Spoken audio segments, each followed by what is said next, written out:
Hello. Hey, Marlon. How's it going? Hello, hello.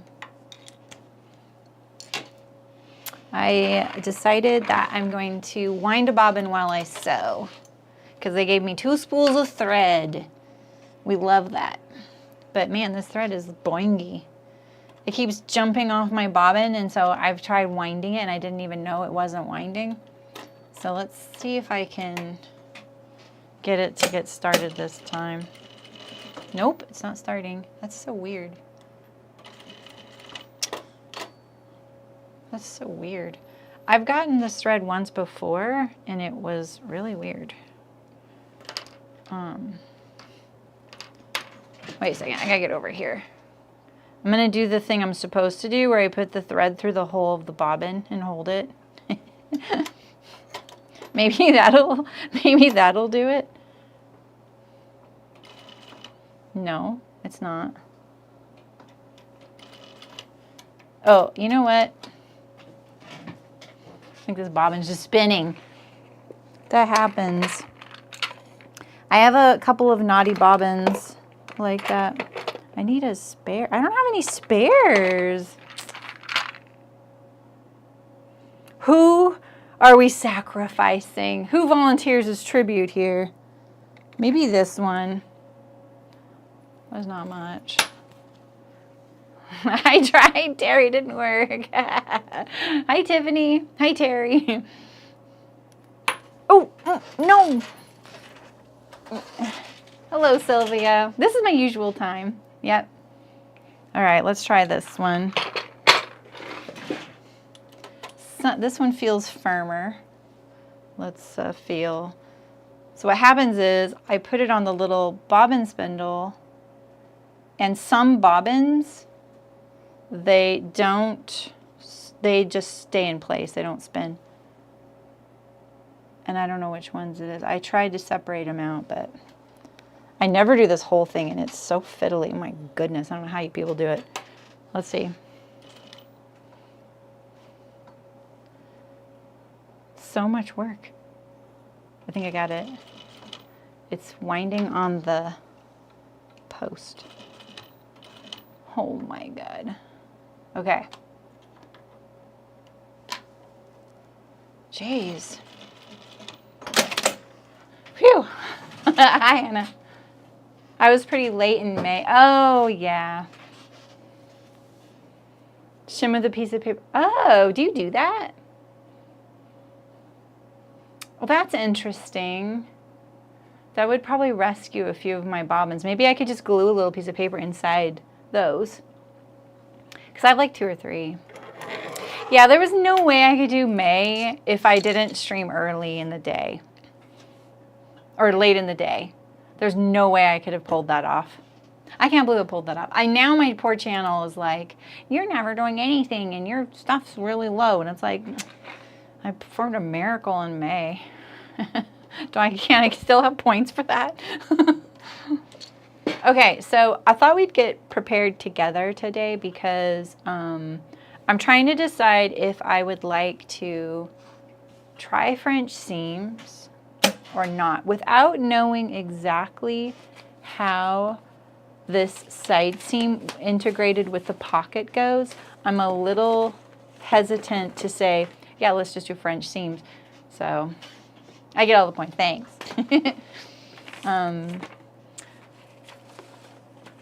Where's the pattern? Oh, here it is. Okay, we are making this.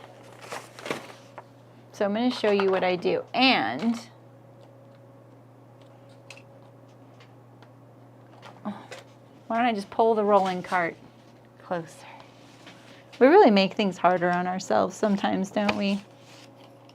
Okay. So usually what I do before a stream is I usually do this. I know if you watch my original streams, it was very aggravating to people that I wasn't following the directions perfectly. But I'm not tired by them. I can do whatever I want, right? So I do try and do that now, though. I understand that it is helpful, and maybe there isn't another tutorial out there. And I aim to be helpful. That's the only reason I am here. So if it wasn't helpful, I'm glad I knew that. So I kind of did, Mullen, right? All right, what was it that kind of got me? I can't remember what it was. Was it the... What was it? Yeah, a couple of projects lately, I'm like, oh, shoot, I didn't think about this in advance, so I better think about this. So, all right, so we have the instructions here. So usually what I do is I take this little note card. I have a little magnet right here. So these are... And I put my instructions right there. Slits. Was it slits? I have a method for slits, but was it the center front V-neck with the facing? I think that's what it was, and that was kind of like a slit. So same idea. All right. So, you know, someone commented, my comments for some reason are broken right now on YouTube. I'm getting notifications of comments that I haven't replied to from 5 years ago, which I have. I have replied. I know I did. And in some cases, I can still see my reply, but YouTube's telling me, hey, you need to reply to this. I'm also seeing a notification for comments, and then when I go to reply to it, it's not there. Maybe the person deleted it, but the person who asked me what app I was using yesterday to draw on my tablet, that's called Procreate. It's $10. And it is amazing. It's amazing, and there's no upselling in it. There's no, what do they call that? When there's like, you have to like buy to unlock things. It is perfect the way you get it. And there's free updates and everything. So the you can buy brushes from brush designers. That's the only thing really, yeah. But I love it, and I wasn't doing a really good job of showcasing it yesterday, but it is really handy to have. I like it. And it's the best $10 I ever spent. And my iPad was bought for that program. I'm no artist, but I got the iPad that'll hold the pencil. And if you have an iPad that has a lot of memory, you can have a lot of layers in there. And that's the thing to think about if you really want to use Procreate and you're buying an iPad, to think about how many layers that you can have in the file, because that can be really aggravating. Like, I've known professional artists to get away with only using 10 layers. I couldn't. I'm not a professional though. And I follow tutorials from lots of people, but I know for sure Lisa Bardot, B-A-R-D-O-T, has a video dedicated to which iPad has the most layers with the program. So anyway, hi Aisha. All right, so this first thing I do is usually write down some instructions. These instructions are written down in like a very sequential, every single thing is written down, like cutting, interfacing, and everything. I've already interfaced, so we're good there. We're already on step 5. So we're gonna stay stitch, neck, and armholes. The seam allowances are 1/4 inch at neck and armhole, 3/8 for body. So that's great. We did not do, I was gonna say, we already did the darts. I did that on the muslin. Hi RT Blade, how's it going? You don't have time to learn how to draw probably that. Yeah, exactly, Mullen. I mean, I would like to, but it's a hobby for sure. It's a hobby for me, and I'm pretty bad at it. But I have fun with it. I really like using it for tutorials though. I use it all the time, every day, to make video tutorials, because I can record my voice while I record drawing on the app. And I post those in my community and in the other community that I work in. So it's really handy for that.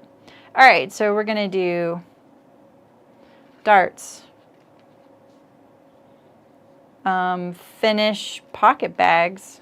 Okay. Oh, we start with the pocket bags immediately. So pockets to back with a 5/16 of an inch seam allowance. What's that? All right. Oh, and then they have you overlock. So you're pre-finishing a lot of edges here. I imagine oh yeah, they have you overlock the whole perimeter except the neck armhole and the miter corner here. Hi Terry, how's it going?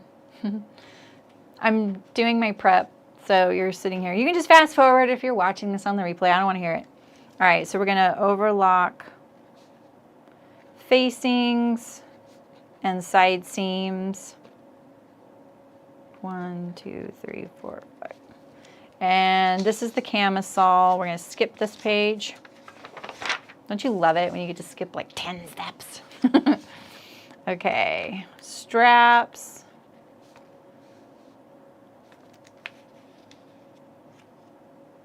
Center front, center back, facings. All right, we're already over here. Facings to neck and armhole. I know how to do all of that. Okay, that's all part of that. See, facings to neck and armhole, including the strap. That is basically all these steps right here. And then I think that's where we're probably going to end here, I'm assuming. We'll see how fast that goes. And then we do the pockets and the side seams. So, and then basically all that's left is pockets and hems and side seams. So yeah, we'll definitely stop there. So I'll figure out the rest of that. We don't have to worry about that. So I do think, though, that overlocking or zigzag, like finishing the edge, will be the easiest way to do this because of the mitered corner at the hem. There's definitely a way to French seam this, and I think you could do it the exact way I do it, where where we sew down and we kind of curve over to the like this. So if I have a video just dedicated to sewing French seams with a slit. God, I'm really tempted to try it. Should we try it? So if this is the raw edge, and this is our seam allowance. This is our seam allowance. I have my iPad, I should get that out, right? I think the way you could do this is you will sew your first seam, this is wrong sides together, and you would go like this. So like, it's only 3/8 of an inch seam allowance, so I think you would do 1/8 of an inch like this, and then when you get down here to the end, curve over and stop there. Like I call this the gentle J, right? Then you'd clip to here, and then we would trim, trim, trim. You have to trim this really heavily right here. Get rid of this whole wedge right here. Press, press, press, press, press, press, press. And then we sew our seam. I think we're doing it. We're doing it! We like a challenge, don't we? All the people that are like, just want a tutorial are like, ugh.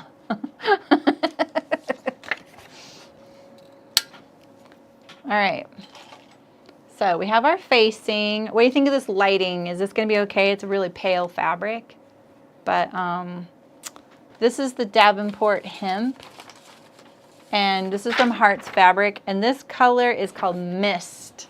Isn't it pretty? The SKU number is 107135. And this project, my bangs are doing something weird. This project was provided to us by Hearts Fabric. They're a California-based fabric store. Very nice, very helpful. They're really amazing, I can really say. I know we've all walked into fabric stores and they're kind of snooty. They aren't there, like, at all. I really like dealing with them. All right, so we have our front with this crazy cutout. We have our back, facings, straps, and pockets. And more straps right here. So here's our paces. And I'm just gonna organize my bin a little bit here so that,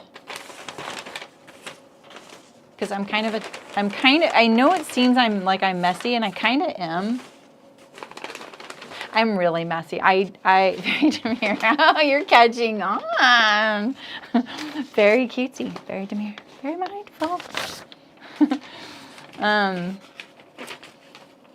I am really messy, but I'm also like, everything has to be in its place. So, you know.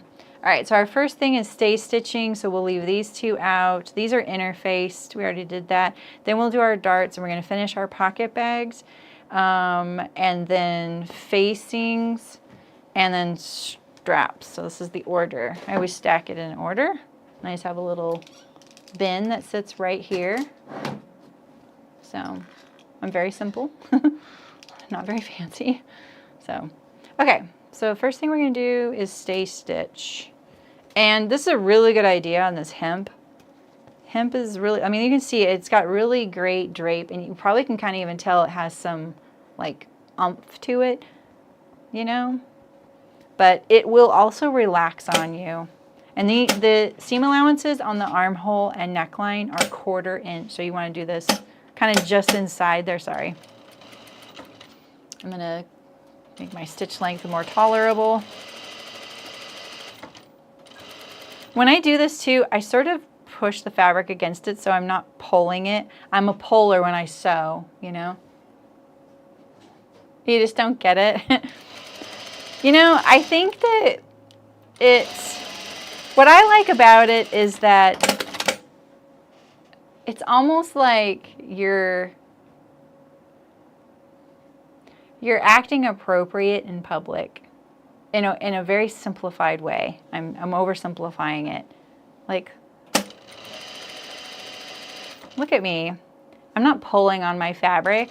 I'm very demure, very mindful as I sew this armhole, you know? That's not really a public thing, but it's more that you're thinking about things. You're being very mindful. That's all. Yeah, exactly, Tiffany. I know, right? Hemp is such an amazing fiber. I really don't like it when I see curls in my thread, and I can see one right there.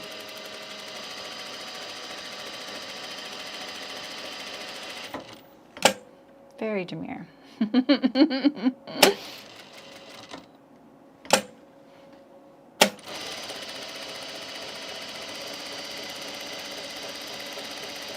All right. So that's our neck and armholes for the front. And then we'll do our back here. See, look at this. I keep it folded. Very mindful. Very cutesy. No, I'm just teasing. I promise I won't say that the whole time. Is it RPM? SPM stitches per minute? I don't know, whatever. My machine vibrates, doesn't it? Jinx. Yeah, I really wish hemp was more readily available. The texture of it is just really nice. I like, and you know, this is not the only hemp out there. Like, I used to have a client that I drafted patterns for. She was a clothing company.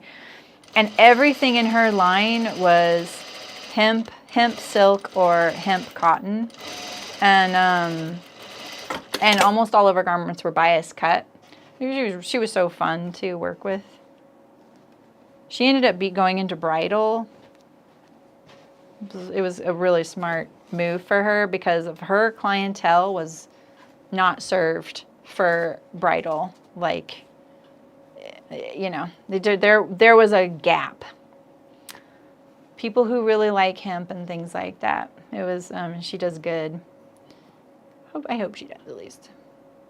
Yeah, it is. It's very nice. It's very, well, I think the one thing you could say about hemp silk is you could probably parachute out of the sky with it. Like, it's so strong, you know?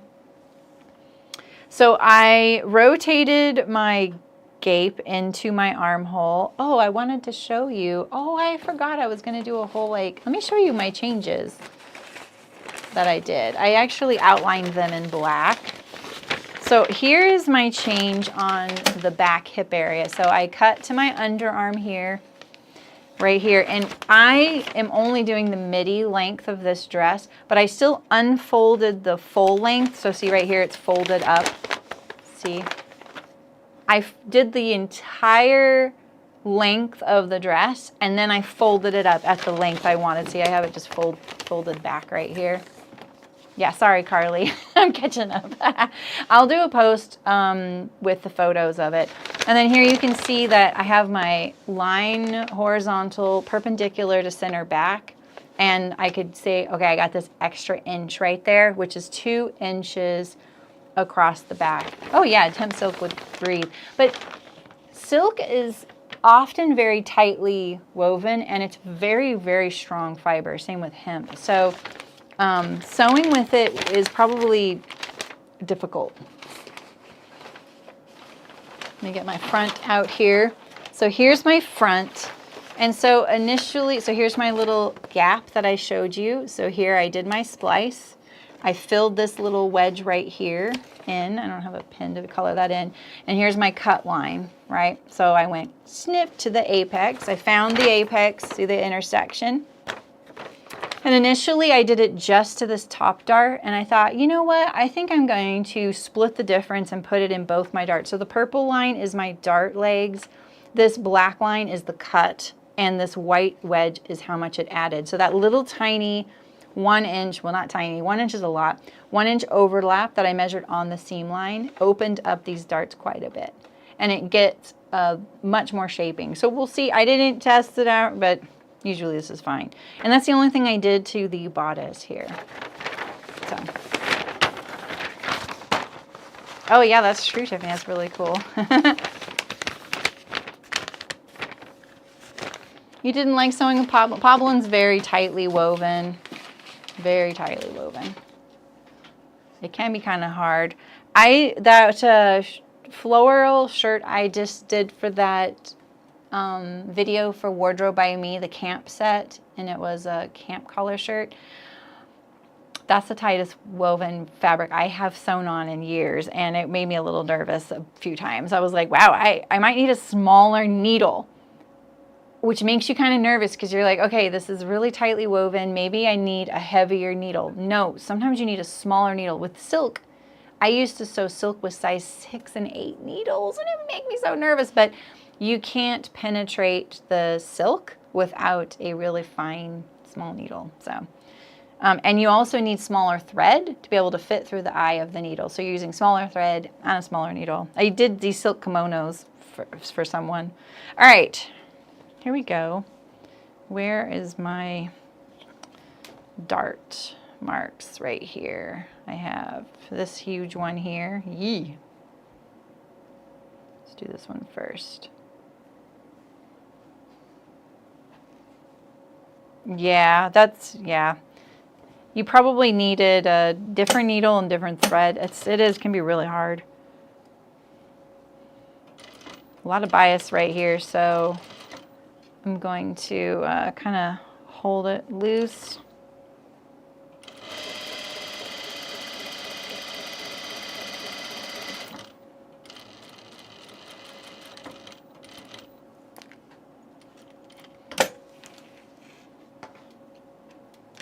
We'll tie them off at the same time.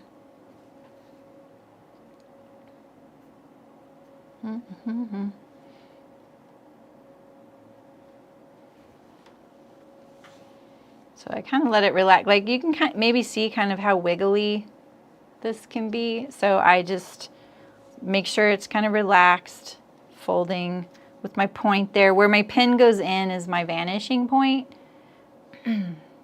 I just know that's how I mark my darts.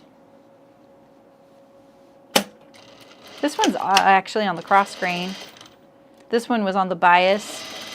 It's like a waist corner dart right there. Really nice. I love the double dart on this. It's a nice touch. These kinds of dresses can look so shapeless, you know.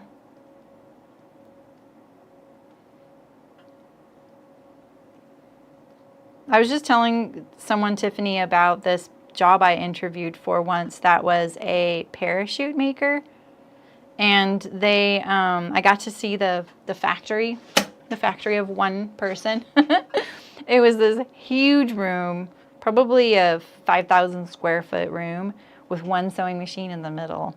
And then there was this huge table all around it, filling the entire room. It was like a room that was a table. And there were these successive doors or like counters.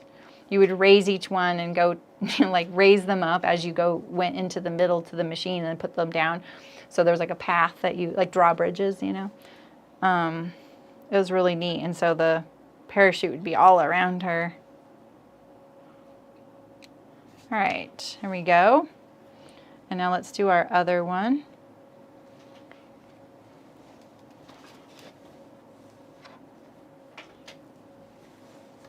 Blurp. There's a few like drill holes. I didn't really know what they went to, so I'm wondering if they were to maybe the longer length. So I hope I have everything marked, but I'm not sure. We'll see.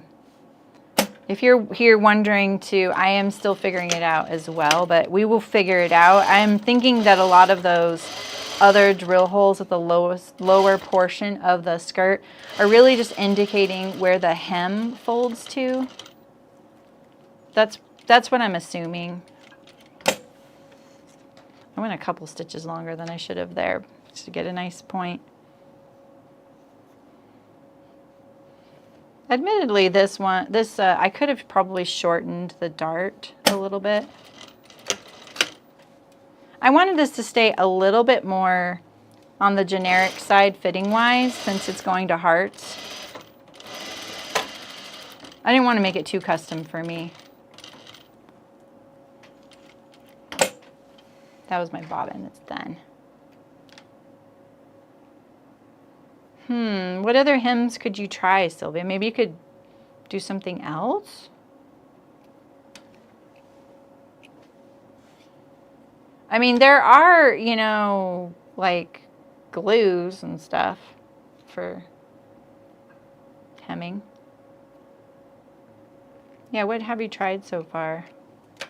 All right, let's go press our darts.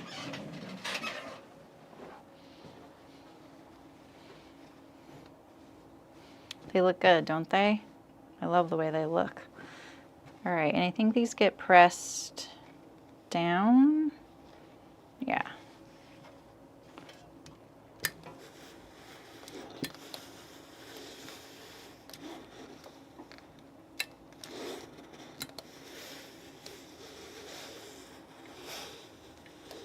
You know, I was thinking about I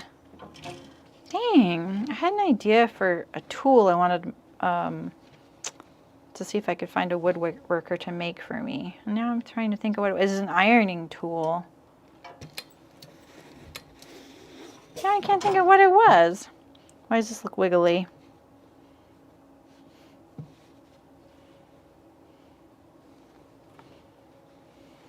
Looks pretty good.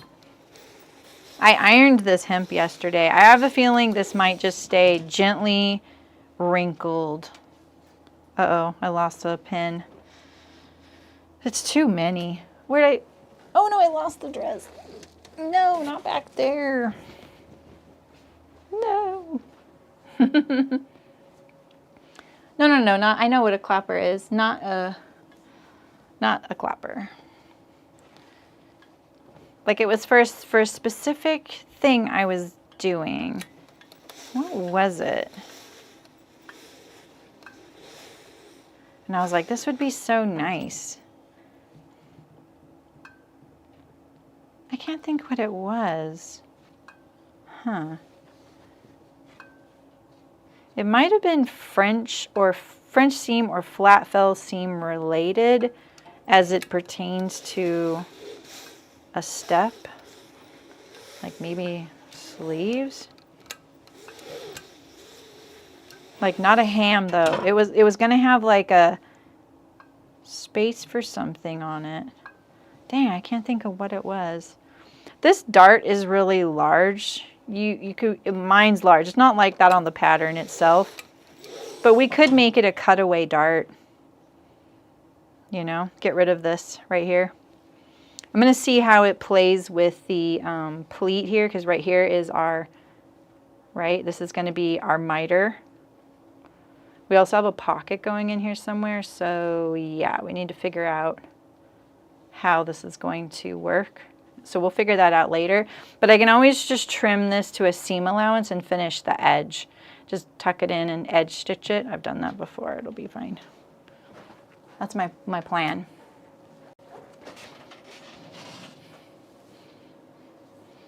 I know what a ham is. It wasn't a ham. I would just buy a ham. I have to remember what it was I was trying to do. I just can't think of what it was. Where's my water glass? Oh, it's kind of far away. I don't know. I mean, maybe something exists for what I was thinking, but I don't think so. God, what was it? What have I've sewn so many things lately. I think I've made 2, 4, 5 camp shirts, a pair of shorts, a canvas jacket, a dress, 2 knit t-shirts. These are all things that weren't for me, by the way. All of these things. I also did a pair of pants and a button-up shirt. Those were for me, but for work. And so I can't remember what it was. Yeah, I've been doing a lot. All right, where are we at? Finish the pocket bags. We're not going to do that. Sew pockets to the back, 5/16 of an inch. 5/16. Wah. We have our back in here and our front. I did not organize my bin very good. Oh, I did, but I had pulled it out for the pattern pieces. Here we go. There we go. Okay, so this is our back and this is our front. Let's get our pocket bags. We're not going to do that. We are going to sew them to the back though. Yes, we are going to do that.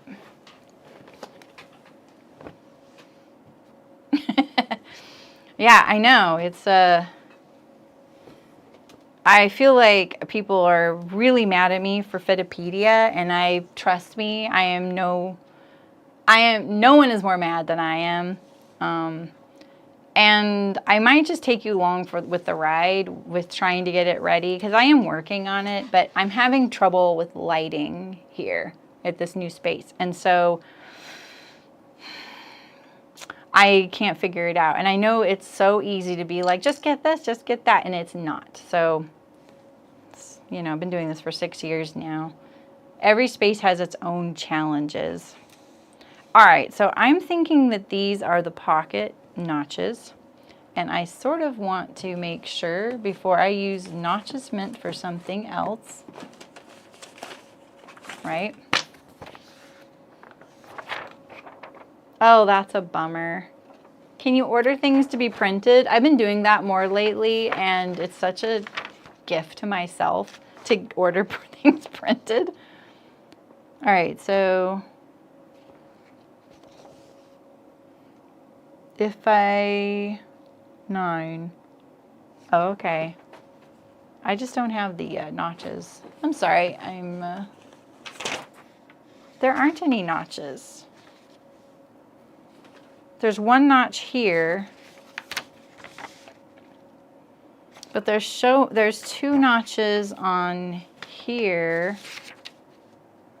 right here, 1 and 2. I really hate when I have to get the pattern piece out to check things, because I don't usually have it with me. So let's see. There's this one and this one, and there's so much written on here, but that's not, I mean, is it like this? Is it like this? Maybe it's like that? Huh. I actually do not know where this would be. It's definitely not that. That's like, well, maybe it is. This is the back, I know, but if I were to put my hand in my pocket, I guess that, okay, that is the pocket. All right. So I'm not sure where that goes, but let's see. Does it match like that? Okay, so I think that this notch here goes to this. There's two here on the back, and I think it goes to the bottom one right here, like this. So there's a notch here. That's how I think it goes if you're looking. So, yeah, exactly, Nancy.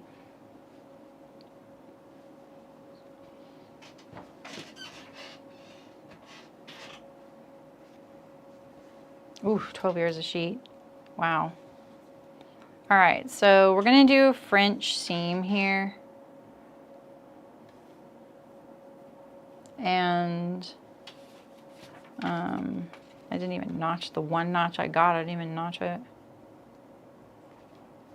We'll try and stay with it. Printing is definitely not cheaper, but I print when it's someone else's project.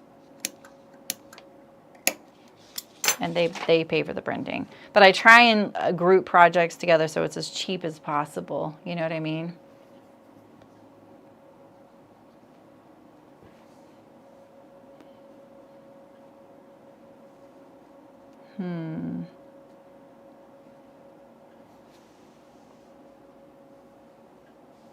Mindful but not very. It's not very cutesy, is it?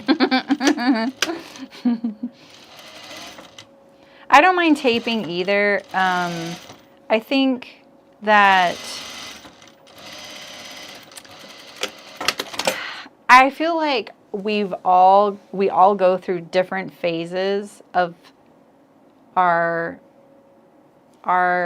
in sewing, right? Like where you start and where you're at right now is very different, right? The way you think about things. And I think a lot of people hate cutting the garment out when they're first sewing or even years later, like, right? Some people just hate cutting out the garment. I used to hate it, and now I really like it. I feel like it's part of the creative process. For me, it's like my opportunity to design or change something, you know, and I hated taping patterns together. When I first got back into home sewing, I was like, what happened here? Who let this happen? I want to just buy a printed pattern. And now I consider it part of that creative process. I'm faster at sewing something together if I taped the pattern pieces together, because now I've had a look at it, I'm already thinking about it. And the way I tape a pattern together is I tape them by pattern piece. So I'll do like a row, I'll do a couple rows, and then as the pieces come together, I cleave them off and get them out of my way because my table's only 30 inches deep. And was that an earthquake? What the heck? That was weird. And yeah, so I don't mind it. It's kind of, you know, it gets the juices flowing, you know. If I'm in a hurry, it's a drag. If I only need 2 pieces from it, it's a drag. I hate looking for what pieces I need, you know. So, yeah. Yeah, I resent that too. Do you find that? Wait. Yeah, Aisha's getting a projector set up. And that's something I explored because I think that is really great. But I do make a lot of changes, you know. And you can make them when you're projector sewing too, if you know what you're doing. You know, like what you need to do. Not like, I didn't want to say if you know what you're doing, like you're not from a experience, but from a like, you know, oh, I do know I need to do these things to this garment.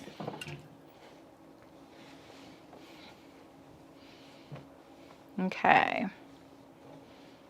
So we're just pressing this one direction, and then we'll press it wrong sides together. I mean, yeah, wrong sides together. No, right sides together, sorry. Our first seam, wrong sides together. Hard to tell on this. And this one is right sides together. And then we'll enclose it and we'll have our seam.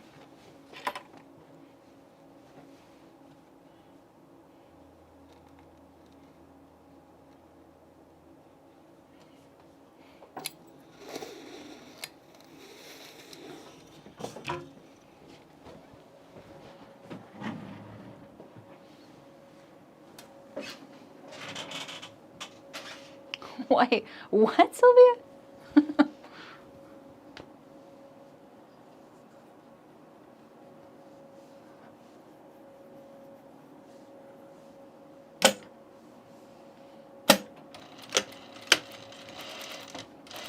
I really hope that this is all going to be possible to French seam this. And I hope they would have told me in the directions if it's not. But I'm confident.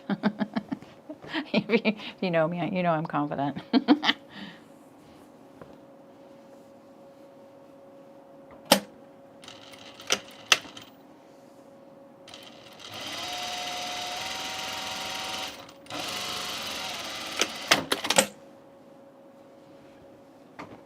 Do you, Nancy? That's amazing.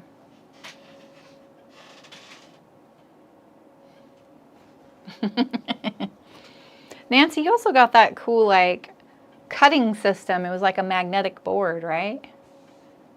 That was so long ago. Now I'm like, what was that? I've thought about it.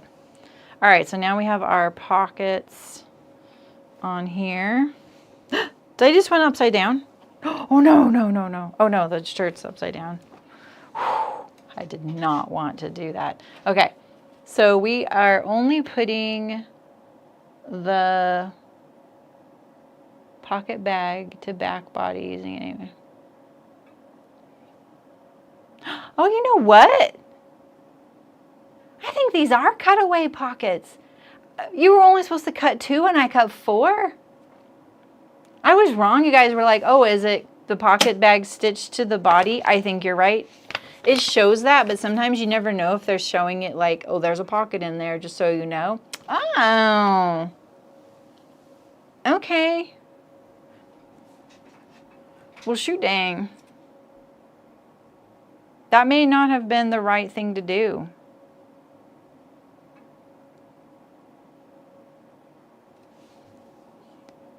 I don't understand how this is going to work. Like, I really don't understand how this is going to work.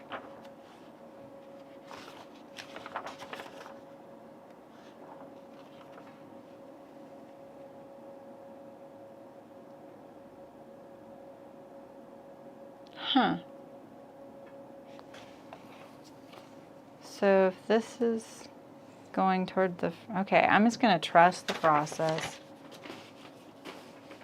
I'm going to trust the process. All right. Do you guys want to do like a Hong Kong finish on the facings? You could do that. So now we're not overlocking. Yeah, it was like a sheet metal and magnets. Oh, interesting. I scared you. I'm sorry. It's your favorite part, Jan? Welcome back, Jan. I hope you had a good summer camp. All right, I'm going to make some binding for some Hong Kong finish. Should we do this fabric or should we spice it up a bit? Do we have something that's pre-washed? Always the question. That will blend in. Even more important. I'm looking in my binding bin for washed binding. Huh. Let's see, like this right here could have been kind of cool, but it's not washed. What do we think? This could be kind of cool. It's got these little pink dots on it. I like that.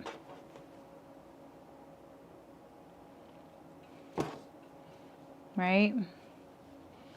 Yeah, it's not sheer at all. Very opaque. Let's use this and we'll just pre-wash it. Because it'll take just as long as cutting it. Doesn't matter. Right?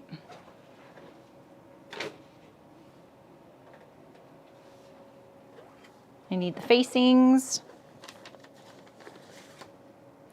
Just looking for those. Where are they? Sorry. So just to get an idea of how much I need.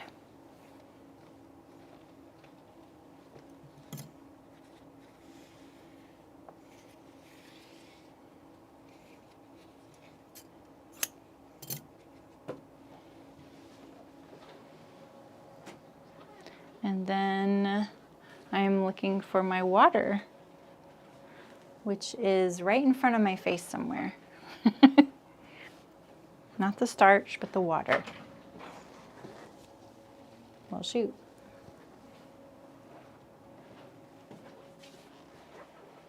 I'll be right back. Is it down here? No. I don't understand. Okay, I'll be right back. I'm just gonna put this in water.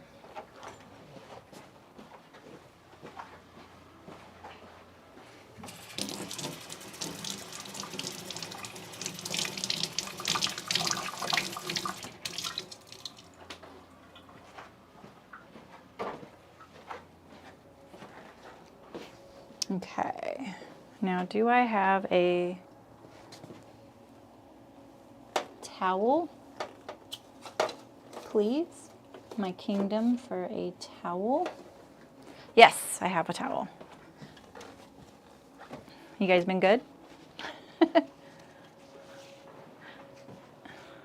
The coffee mug. No, the water was way far away.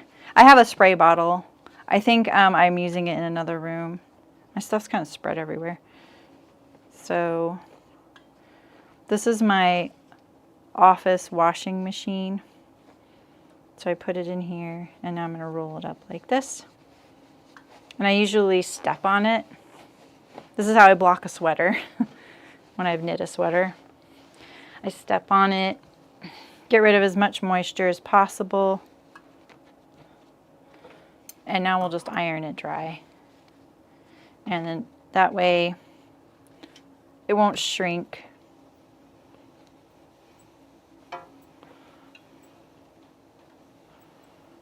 You know? This iron is really hot. This seems to be working. I've been doing this a lot lately when I don't anticipate that I will be needing bias binding.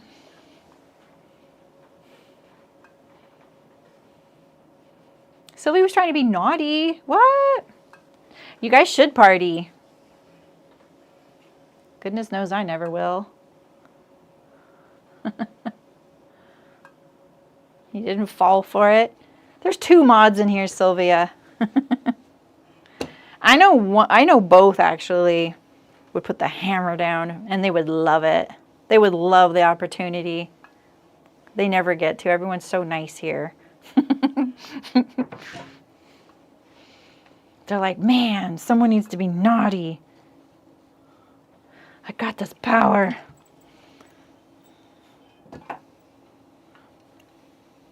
Okay, almost done.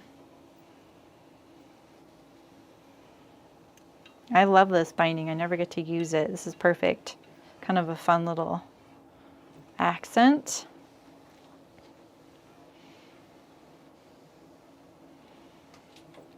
I've had the most like weird things happening at our property lately. Like yesterday, my cat brought in a baby squirrel.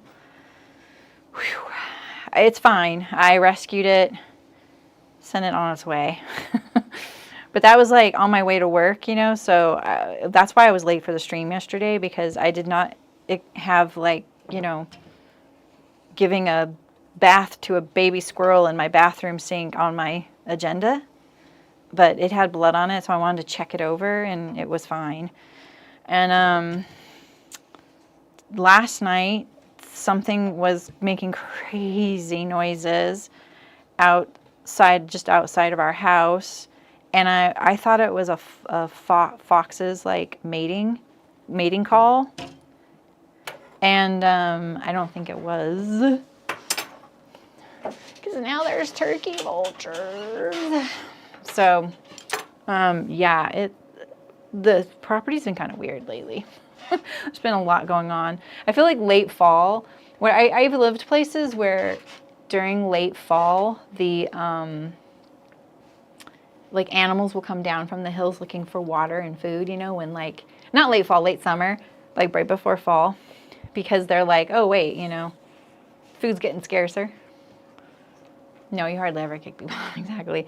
All right, so can I do this where we finish this edge all at the same time, like later on? Because I like it to be nice, clean finish on the sides. You know what I mean, jelly beans? Like, couldn't we do the overlock facings and side seams, straps, center front, center back, facings and neck and armhole? Yeah, I think we can do this later. So we're ready now for this. So let's make our straps. I'm gonna put myself in the naughty corner if I keep treating my bin this way.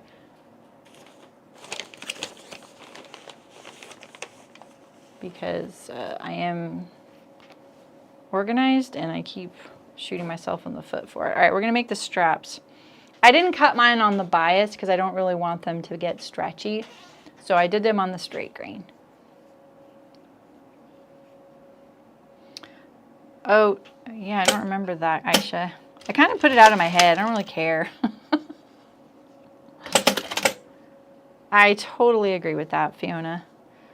Okay, so I'm going to do a narrow strap here.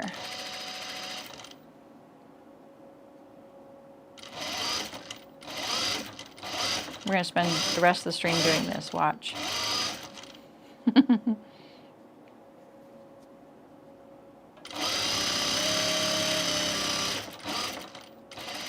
We're going to go across one end. And I'm going to take my seam length down a little shorter. It'll make it hard to do the loop turning, but it'll also make it so that hopefully it doesn't fail, you know. We'll see. Yeah, Terry did become a mod because I accidentally, I think I accidentally timed her out trying to get rid of a bot.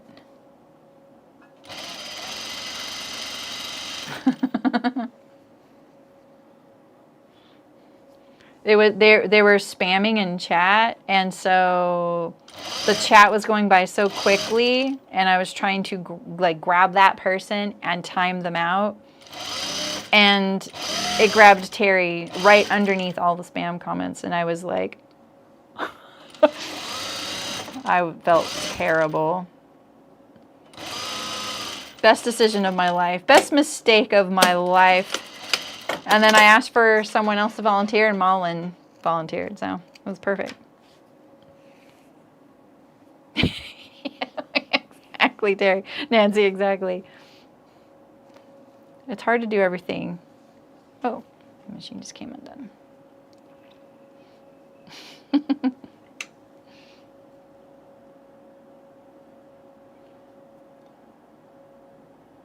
Oh, man. I don't know why this came unthreaded. This thread is very boingy. It reminds me of this thread that, why is my needle eye pointing almost at me? Let's turn it just a little bit. It should be facing my left. There we go. So there's this, oh, I don't know if I've told you all. If you need more mods, there you are. Good to know, good to know. Yeah, I asked 1 year, like I think after a year, I was like, all right, does anyone want to, you know, try it? And everyone's like, nope. So I got my first sewing machine affiliate thing, and I have to I think it's set up. I have to learn how to do it. I'm so bad at these things, but it's with Quality Sewing in Washington State, so in the United States. So yeah, if you're thinking about buying a machine, I have affiliate now, and it's interesting because there's been all these hints for a new Juki home machine coming out. I've been talking about it a lot with Aisha because I know she's kind of thinking about getting one, but it's like some sort of like limited edition Juki coming out in October.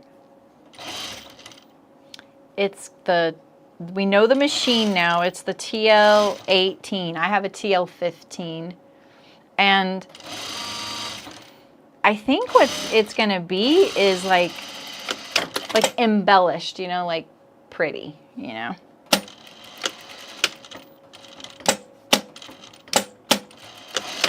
I don't think there's any different features on it. I think it's just pretty.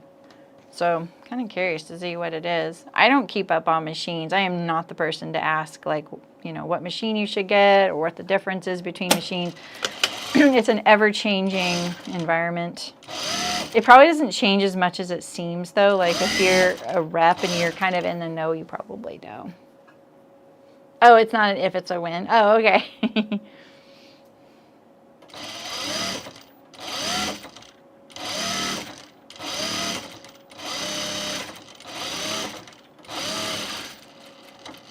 Yeah, the 18, you said the 18 is the one with the like micro lift presser foot, right? So it has the hover lift, I think. Micro lift, hover lift, I don't know. Great for bag making, I guess. I was a bag maker for a long time. So I'm kind of curious what that feature would be. Anything to make it easier, right? That's why I got the Juki TL, Sylvia, because they have that buttonhole attachment. Because I had always said, if there was a machine that just did buttonholes, sign me up. I'd totally get it. Oh, Fiona, that's actually a good bet. Why do I always think that's in April? Huh. Can you hear me cutting this? That's hemp for you.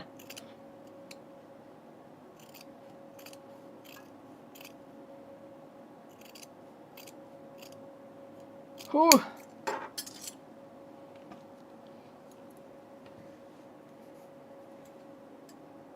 Yeah, I'm kind of like, why have we not invented something to replace buttons and buttonholes? Because, you know, I feel like that's something I should have guaranteed mastered. But, oh, this is too narrow through here. This is 100% too narrow right there. I can tell. We're going to have to make that wider. We need to make that wider for sure. Right, starting like right here. Oof. Let's hope I can get that. Whoops, I thought I backstitched. Okay. We need to get rid of this right here.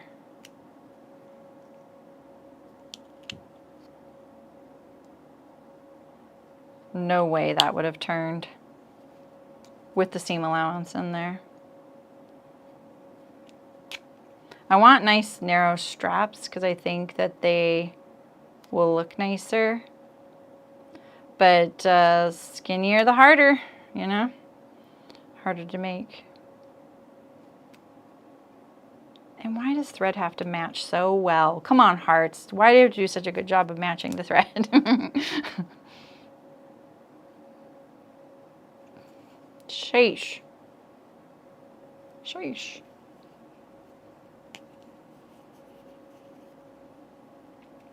Yeah, it's the attachment, it's like an electronic device that you put on the machine. And it's only for their Juki TLs. So if you have that machine available to you, they might be able to get that attachment. It's called the EB1. Yeah, I totally agree, Michelle. All right. It's a little narrow right here too. Just right here, because sewing in a straight line is sometimes really hard to do. Let's just try and set ourselves up for success, right?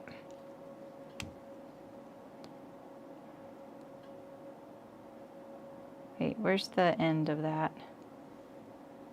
Oh, it's right here. Okay. Sheesh.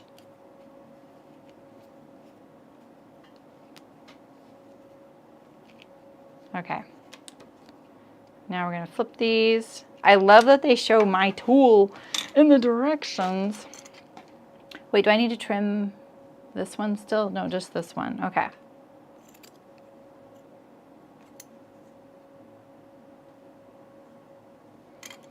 I just cut the fold side. We'll make this one shorter. Oh, man. They're too long anyway, so. Hey, Donna, how's it going?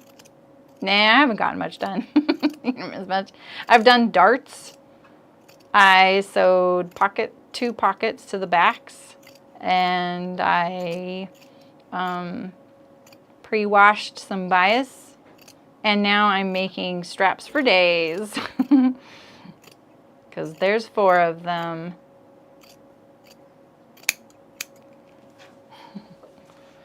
Yeah, where was the sewing fairy? Hello, sewing fairy? Okay, I thought I saw it get narrow somewhere here. I think it just gets kind of wide there. All right, so let's get our loop turner. This thing here.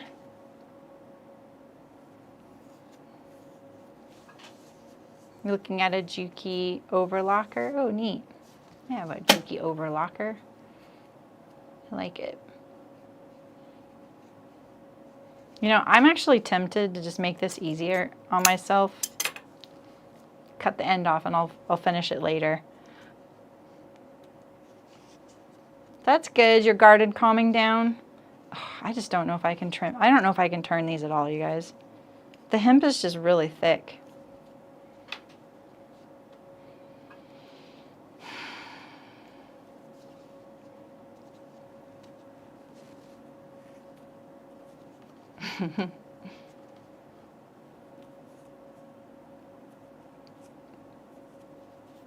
I can't even get this started. I should have tried one before I did all that.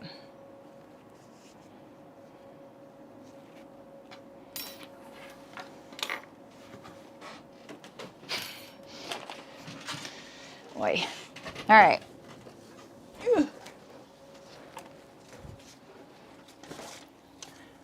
We starting over.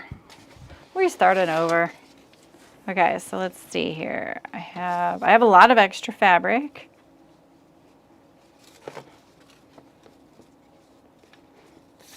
It's a little longer than my mat. It actually could probably be safely cut down.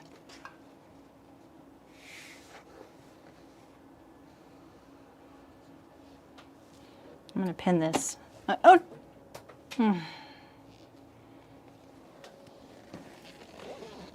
Cupcake down.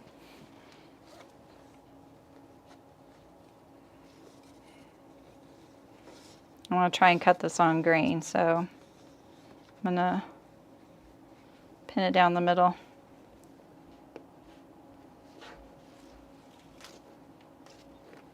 Yeah, same. I think that I could manage the double fold. It's just going to be a lot of ironing.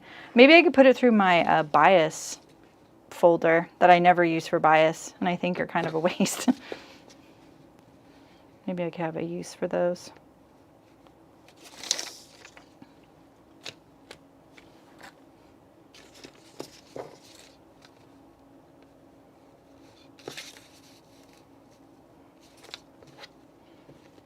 Okay, Saremy, just calm down. Calm down. Maybe I could do this A little bit longer here.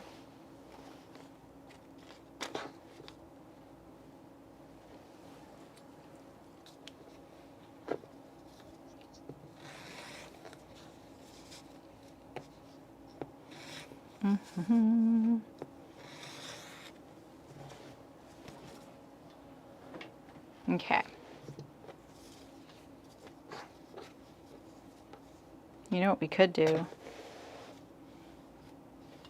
Iron it nice and flat.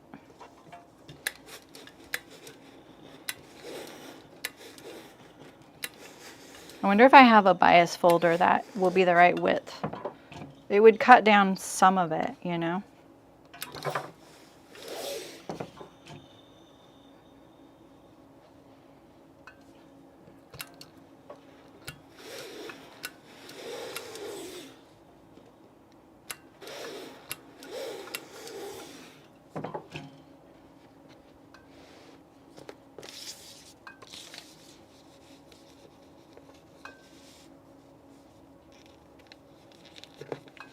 I don't usually pin things when I'm rotary knifing, but I'm obviously cutting it really narrow here. Just trying to make it easier for myself. And I was just trying to keep it on grain, because that'll also make it easier to cut. And so, oh yeah, this is 4 layers with my little tiny rotary knife.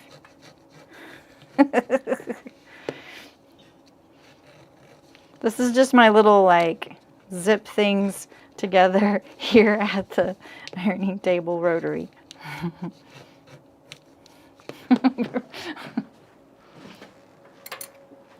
Oh, see you, Terry. Oh yeah, I have 3 bias binder attachments. Actually, I wouldn't even need to fold it then. This is 1 1/4. So I think it could work, except I'm cutting this really badly. So, and it's also on the straight grain, so it might not work.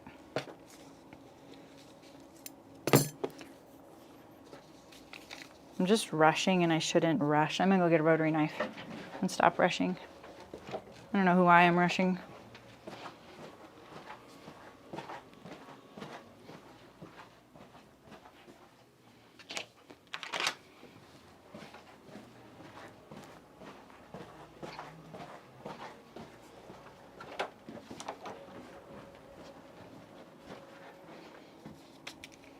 It's just painful to watch someone do this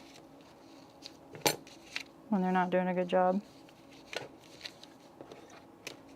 Now the pins are going to probably give me a problem, but you know.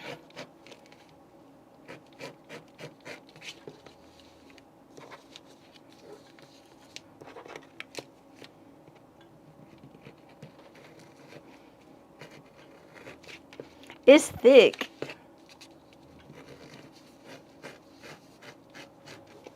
Here we go.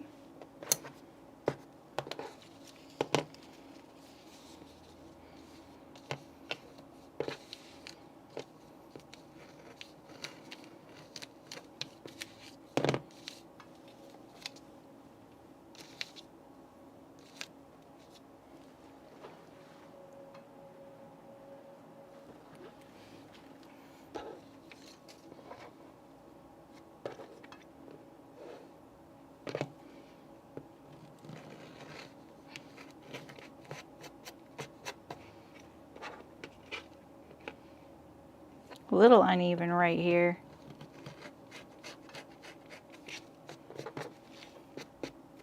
If I'm planning on putting it through an attachment, that might be a problem, you know? Let's put these here, this here,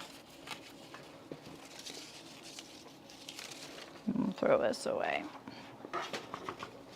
Okay, so let's see, we have this.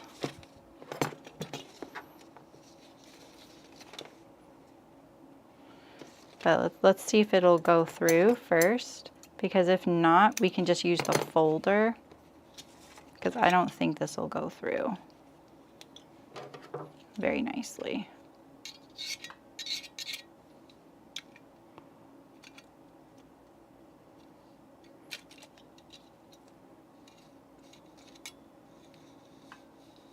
Oh, actually?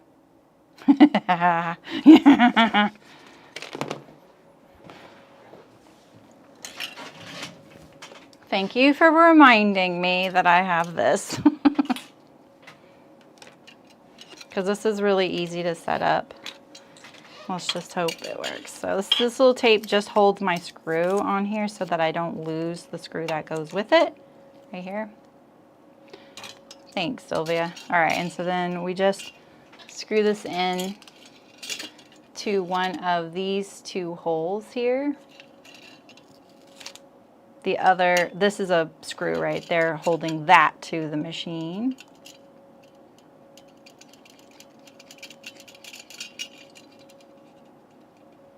I slide this so that it's just to the left of my needle.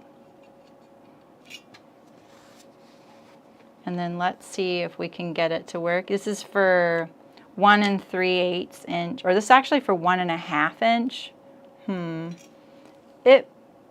Let's see, it's pretty narrow. We'll see. We'll see if this works.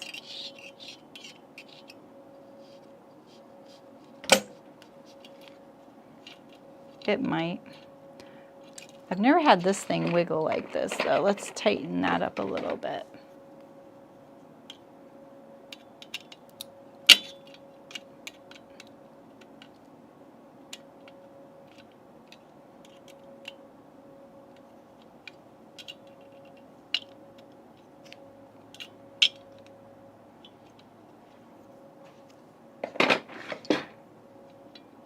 Good thing the straps are really long.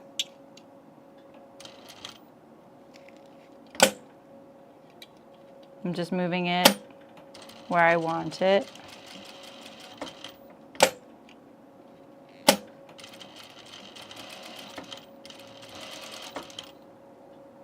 I don't think it's doing it. It's not wide enough.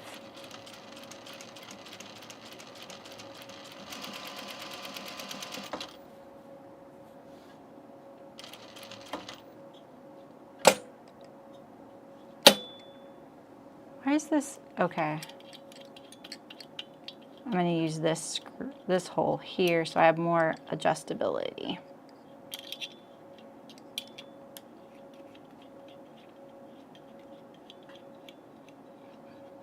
Yeah, I was saying yesterday, Fiona, that I think that if you take the time to make a muslin, you could figure out the strap length and then just sew the straps together at the shoulders.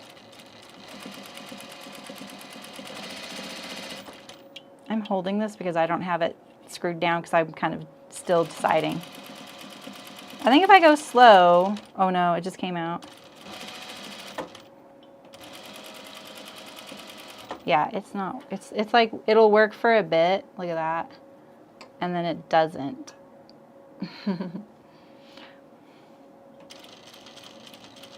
It's just too narrow for this binder.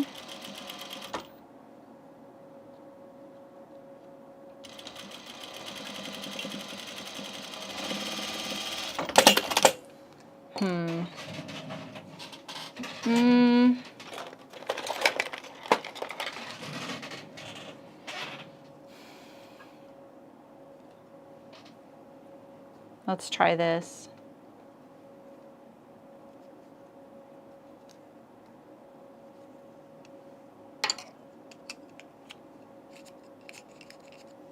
That's way better. Let's try that. Okay, let's get rid of this. I say I'm not a gadget person, but when it comes to binding, all bets are off. I never use these things though. So if you think like if they work for you, great, but I don't ever pre-fold my binding ever. Like there's no reason to in garment sewing to pre-fold it. It might limit you. So don't feel like you have to get those in order to have nice binding. That would be my, but if you have to pre-fold in like your hand sewing binding, then they're probably really handy.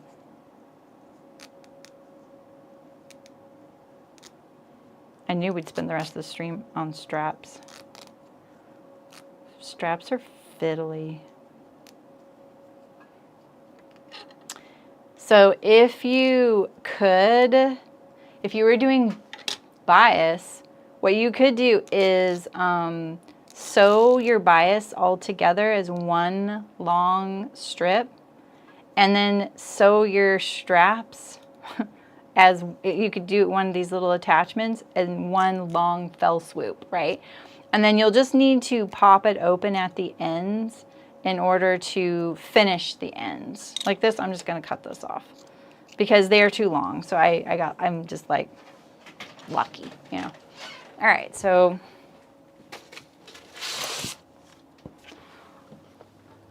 what I have found the few times I've used these things is what I do is I'll set it up at one end. I think these things they work really good, but they're really poorly designed, because if you are using it and you're ironing, okay, the thing is, like, you have this loop, right? So you're supposed to do what? Hold this and iron? Okay, who's pulling the bias? Who's holding the loop and who's holding the iron? You need 3 hands, right?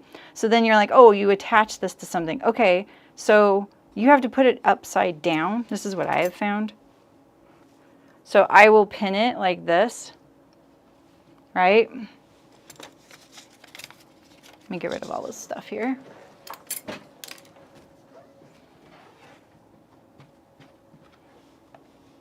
And now I will pull it through. Actually, I'm right-handed, so I think it works better if I go over here. Okay, let me see. I'm telling you, I just don't use this.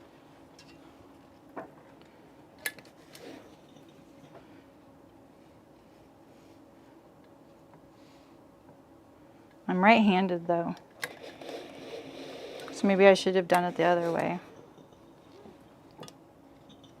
But that works, right?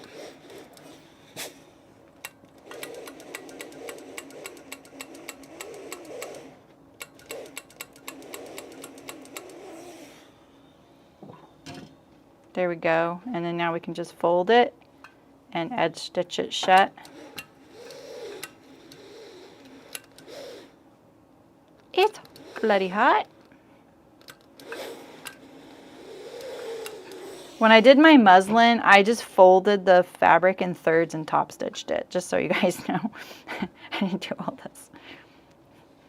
I wanted the straps though to really test the length and make sure. But I think that they build the bodice up where these straps attach enough that you don't need the straps if you're willing to figure out the length. And if you want to put in a side, you got to put in a side zip. I don't think you'll get this over your head without the opening at the top. So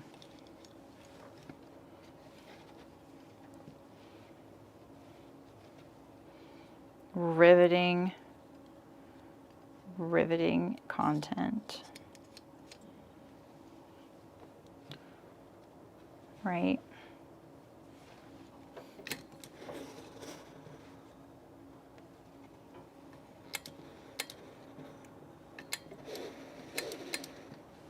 No, don't do that. You want it to go straight in there. Like it keeps going at an angle because of my pin. The key with the binding attachments and these things is that the fabric goes in there equally so that you get full, otherwise it'll do this, right? It'll go like this, you know? So You pull the loop and then oh, you go, oh, is that how you're supposed to do it? Oh, let me try that. Let me fold this first.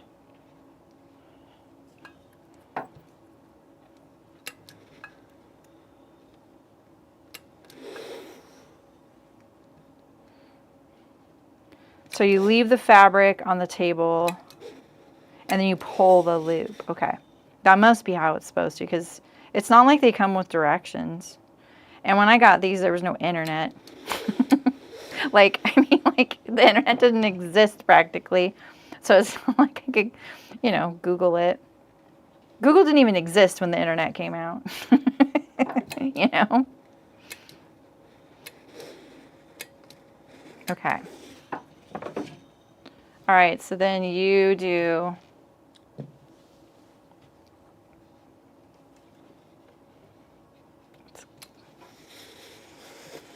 let's do this. This probably would have been a good thing to do before the other two. So then you put it through here.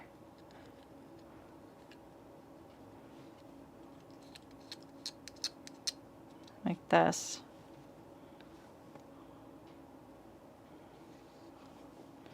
Like, so you get it started like this, and then you go like this. Oh, okay. Okay. Is that right? Did I do that?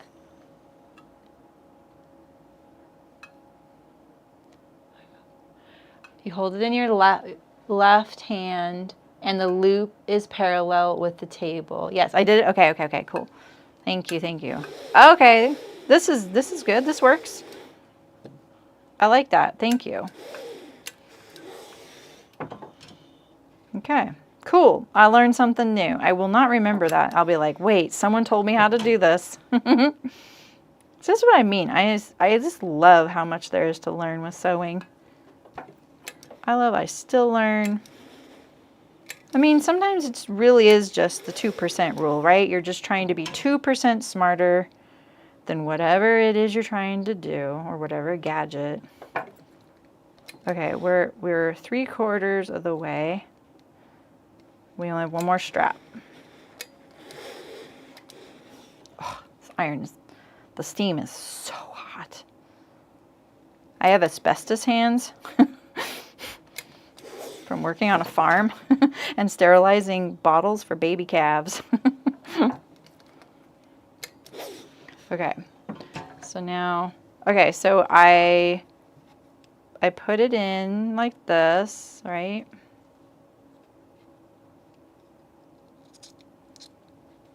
Okay.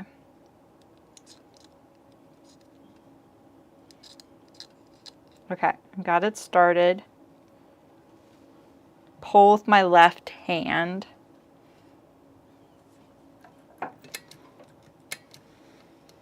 Oof, so satisfying. Isn't this satisfying? I could do an ASMR video on this.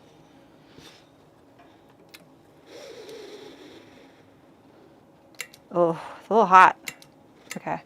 Very cool. Thank you, Sylvia. That was awesome. All right. Oh my gosh, I gotta fill this in half.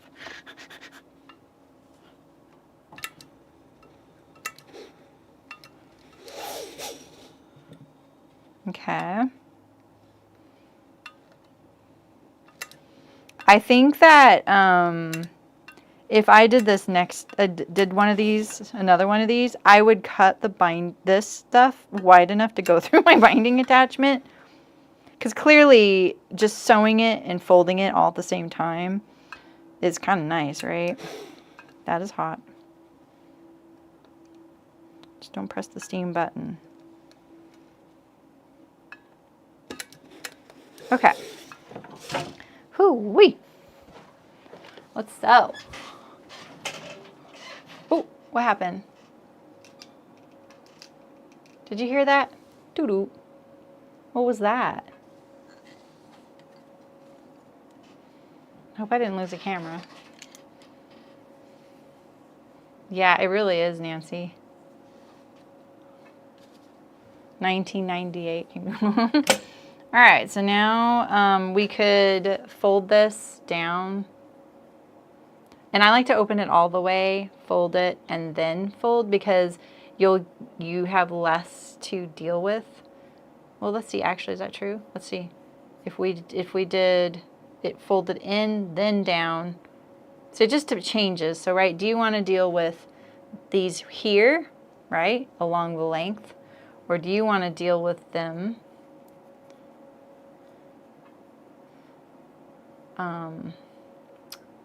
at the short end up there, right?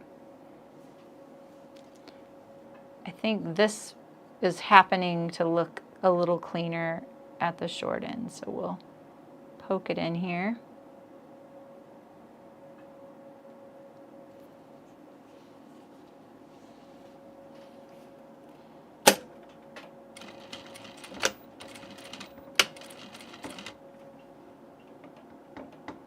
One stitch, one stitch. All right. Strap simulator.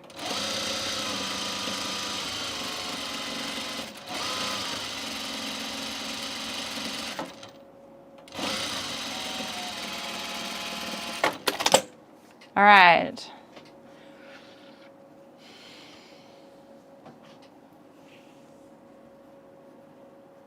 Yeah. So I'm doing the open it up.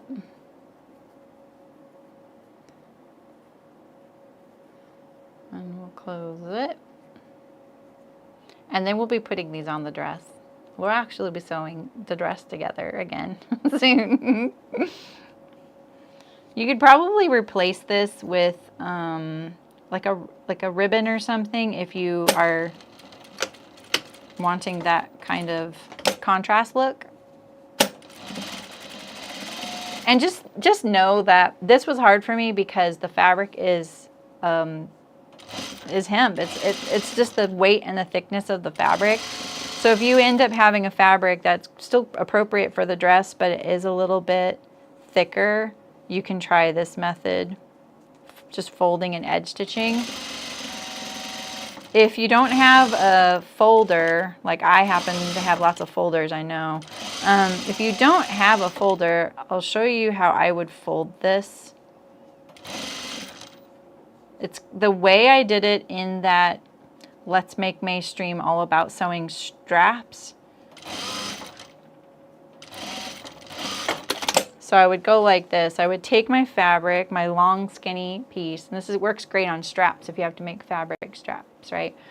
I would first fold it in half along the length like this and iron it all down the length. Then I would open it up and then sew it or iron it like this and then iron it like this. And I do that with straps all the time.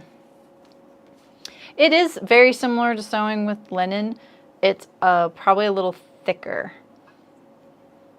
I think the hemp fiber must be thicker than a linen fiber. Maybe Tiffany, if she's here, she can tell us, you know.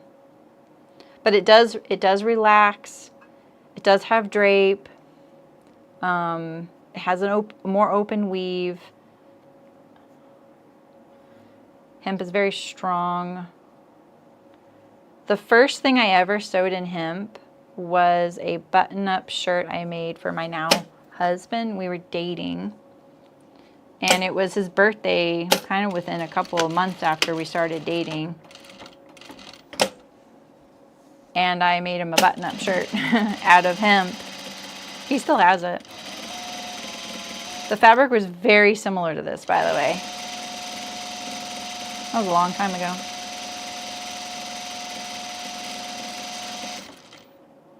What I like about edge stitching these rather than sewing in a tube is like how flat and crisp they get, you know? What are you retracting, Michelle?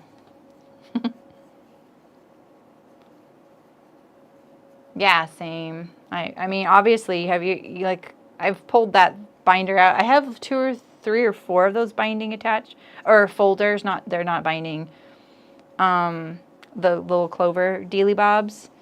And yeah, I just don't use them. If you're sewing binding as like professionally, you don't have time for that. Where's this thread coming from?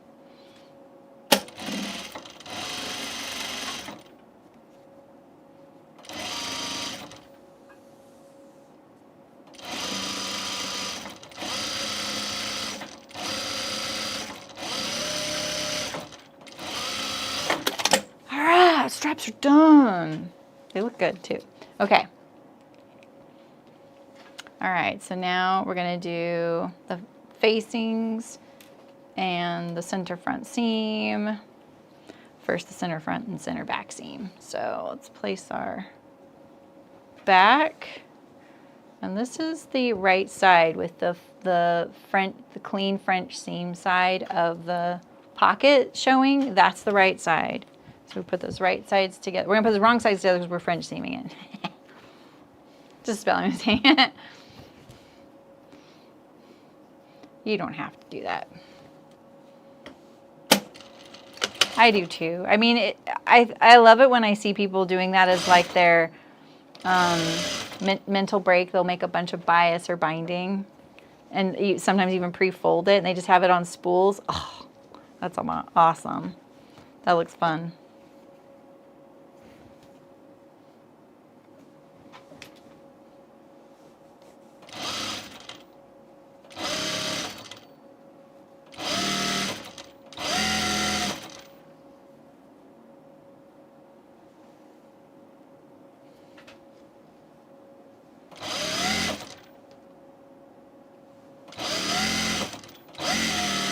Y'all ready for fall or spring, depending on where you are?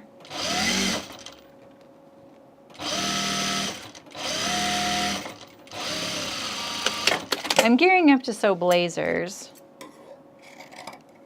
And I'm still making my way through sewing all the Sew Liberated patterns. And my next are chanterelle pants. I'm making the view A, which is like the elastic pull-on, and I'm going to make the view B with the zipper expansion. And let's see, because that'll probably be on my like immediate. And then let's see, what else am I making? I have this list. I really want to make a blouse that looks like this McCall's blouse where they do the crisscross with the tucks.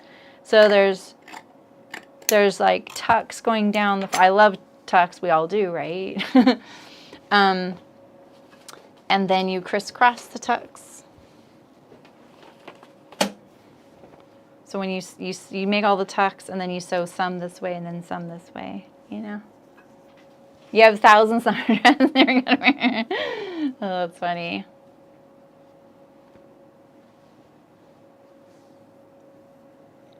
Oh, it's fine, Michelle. They might not. I see it. Maybe they don't. The mods and I will see it for sure. All right, let's do this center seam on the front. So we're putting this wrong sides together because I'm doing a French seam, but if you're doing a regular one, you could do it right sides together.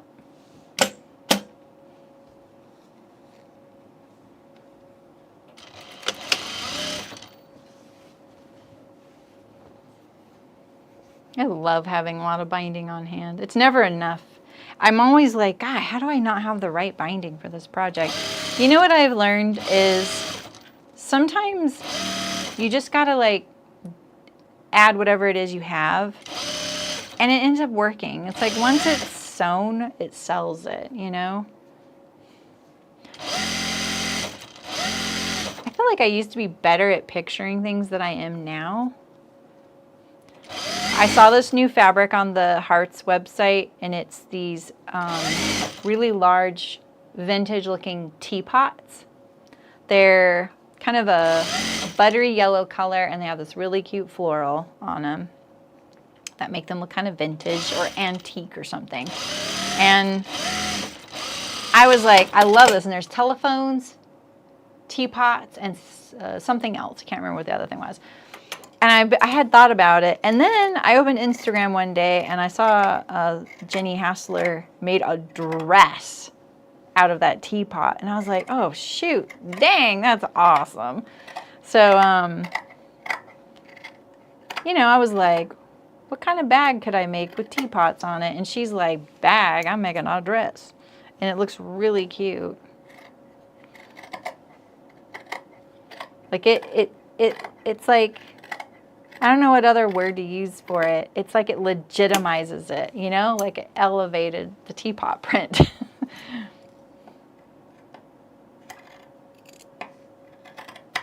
But I've been trying to change my style a little bit, which is hard when I'm like sewing projects for videos and I end up keeping the garment. But I'm trying to be open to like really interesting stuff. The blazers is going to be a part of that for sure.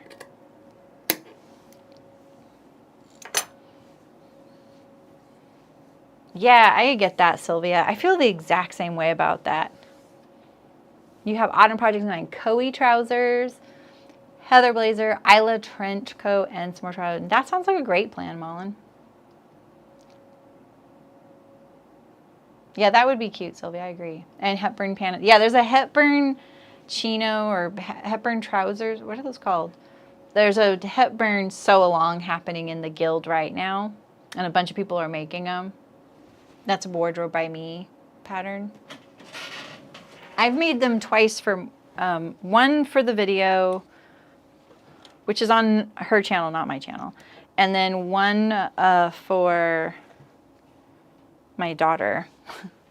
They were both for my daughter, but I ended up, she was like, Mom, I love this fabric. And it was like this crazy color. And I was like, yeah. So we perfected the fit for her now. Okay, we're gonna sew or iron this.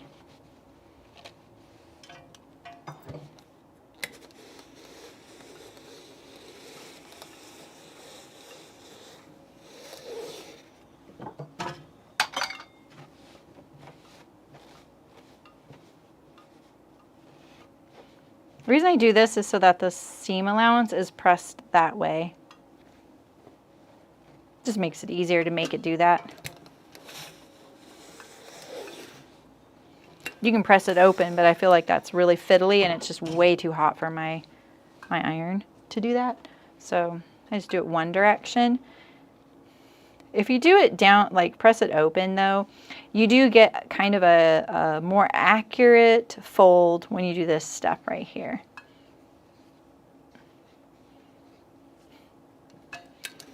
All right, and now I'm just folding it right sides together.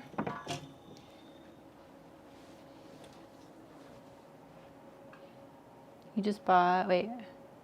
You just bought Christmas fabric with polar bears on. That'll be really cute. You want to make some corduroy ginger jean. Ooh. Ooh, that's a good, Aisha, you and Malin have some really good like plans there. Kind of similar vibe. I see a trend. Heather Blaze is awesome. Is that the one by Friday Pattern Company? Pin cord gingers be really cute. Yeah, you can find stretch corduroy, and it is usually pinwheel. I feel like Blackbird has it right now. And who was it I just saw? Gosh, was it Style Maker? Oh, it could have been Hearts. I've been on a lot of fabric sites lately because of just the video projects.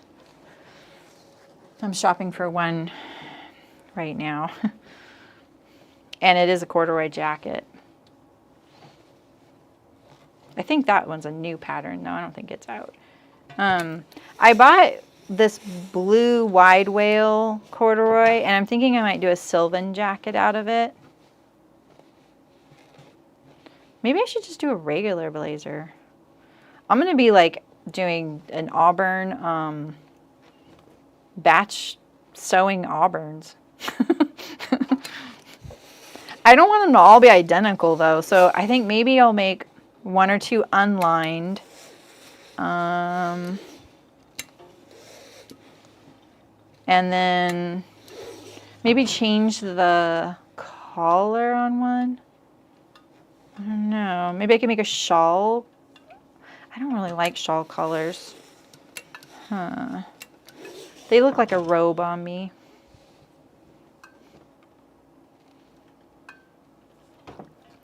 When I'm over here at the ironing table and I can't see chat, I feel like I'm just talking to myself. Okay.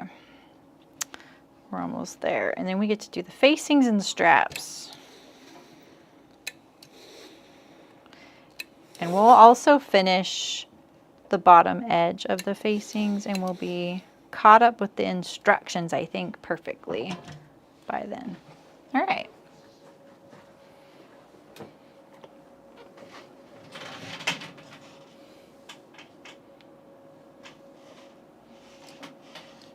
What about you really like the Morgans, Nancy. What about corduroy Morgans? That could be really cute.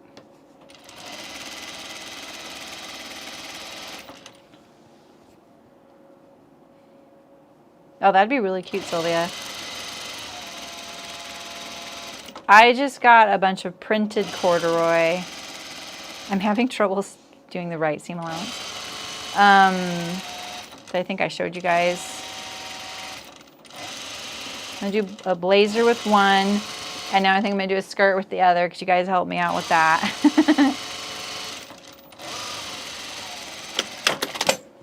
All right, so this is our center back. It's beginning to look a lot like a dress.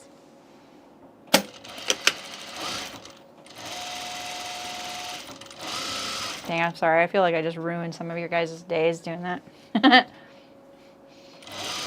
I love a good novelty too, Jan.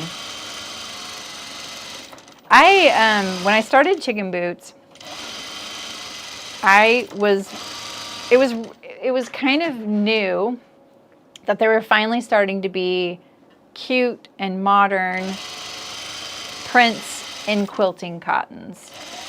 And it was just so fun to see. And they weren't that overly like crazy. But okay, so let's see. Do I want to can I do my side seam now? Or part of my side seam? Right.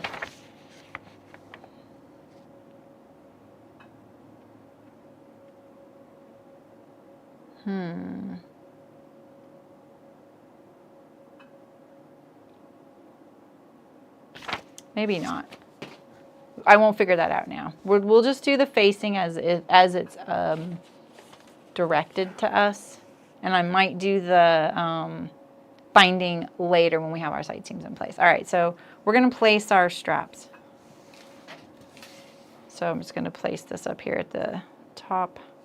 You don't have much room. It's tight. Okay.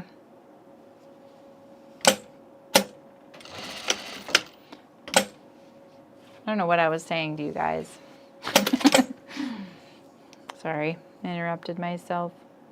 Oh, but when I started Chicken Boots, and I really like mixing prints. I've always liked mixing prints, and it was never really like accepted. Like people didn't really like that. Sylvia, that's funny. And it was really kind of cool that for the first time ever, I feel like mixing prints became very accepted. And it was just the right moment for that. And fabrics were amazing too, which really sells it. Oh, I didn't do the stay stitch on this one armhole and neckline. I'm sure someone was shouting at me to do this. I forgot one. But I also think that eventually I started, like my aesthetic started changing a little bit, you know, like your design aesthetic does. And that's really hard if you've cultivated a customer base on an aesthetic, right? So I couldn't really change it, but I could occasionally add things in that I was playing around with. And I started becoming kind of like, I don't know if self-conscious is the right word, but there was something about it that I was just like, oh, I feel kind of untrendy, right? And it wasn't that I was ever thought I was trendy. Like I don't ever really think that was trendy at all. And that was really bugging me. Like when I had to say goodbye to Chicken Boots, I wasn't ready to. The business was thriving. So it was really hard on a lot of levels. Is this the back? Is this the back? And part of the, like, that made it a little easier, that I was just like, well, I feel a little bit like I'm out of step. I'm doing the facing now. I'm doing this right sides together with a 1/4 inch seam allowance. Okay. We're going to do the armhole, and we're going to pull the strap out of the way when we get there. And I'm just going to pull the camera down because that's faster.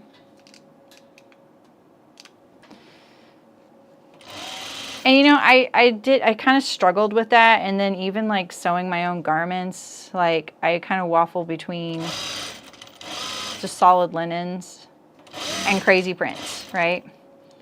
Something kind of clicked in me recently though, that I was like, you know, if these were the last garments I ever wore, I'm not going down being dowdy, and I'm not going to be like, I want to enjoy things. I want to really love and have fun. I want fun in my wardrobe. This is just not wide enough. We need to move this guy over.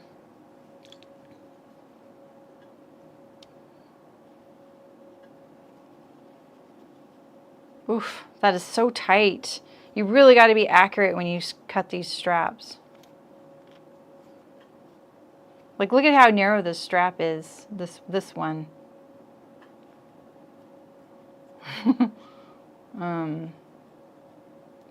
It is very, very narrow.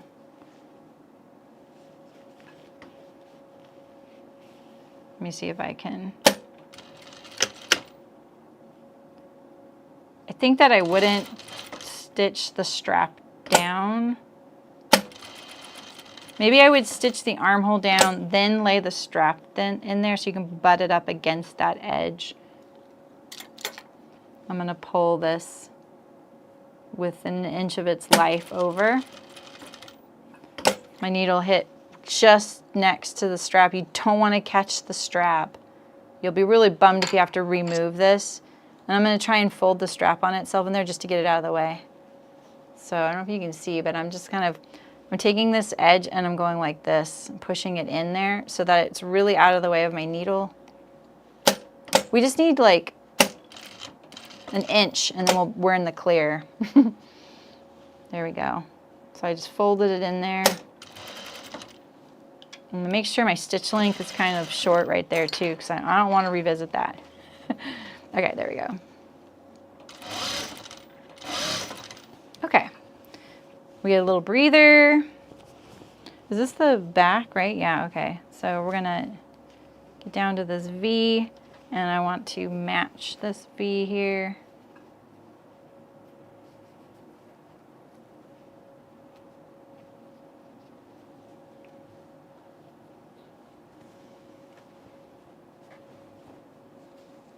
Oh, you ordered some swatch cards? That's cool. Yeah, I'm pretty sure they were my old vendor. I love those guys. I think the Sylvan and Corduroy is so cute too. I feel like I'll still want a brown one though, a little professorial version. All right, I want to land my needle in the seam of this V here, which is right here. It might be a half a stitch away, but I think I can work with that. Plus this is the back. All right, here we are. We're heading up to this strap area again.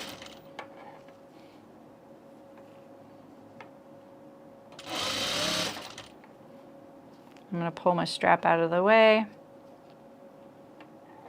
You know, maybe my strap is too wide because I used all of it to make it. See ya, Aisha? And you probably, when you sew it, you probably trim it down, then turn it. I just couldn't get the turning thing to work with this fabric. So my strap might be a little wider than it's supposed to be. So just note that.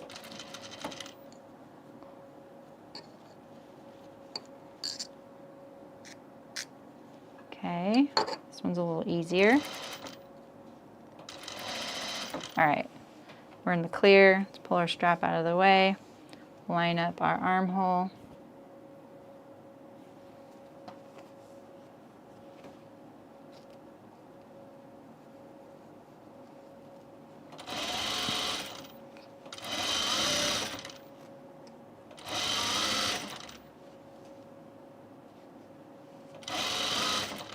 There we go.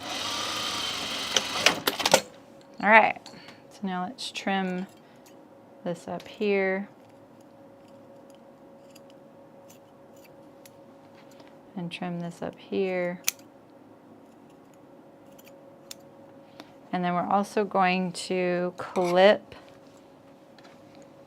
the curve of the armhole.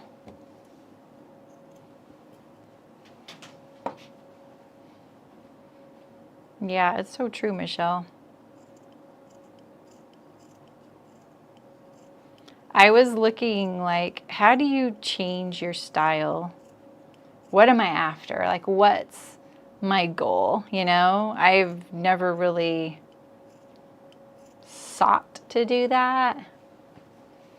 Maybe Nancy, that would actually seal the deal, right? So it's like, I wasn't even sure, like, how do you do, because I don't, if I paid attention to fashion, maybe this would be very clear to me, but I don't. So I started just Googling things. You're right, Jan, exactly. Maybe, sometimes you can tell it's kind of passive aggressive. So I was looking at like styles for over 60-year-olds. I'm not 60, I'm nowhere near 60, but why not, right? Like, why not shoot for, I wanted to see people looking stylish at a certain age. And that, man, that did not disappoint. I was like, oh shoot, I am lagging. I need more style. All right, so let's pop this. See how we did. There we go. Little bit of a loop here that we can get rid of. And then I want to make this look a little crisper, this corner, right? So I'm gonna sort of poke on it a little bit. Shape this the way I want. I'll also push this in a little bit. The hemp is very sculptable. See, already that looks a lot better. There we go, okay. So now let's do our other one.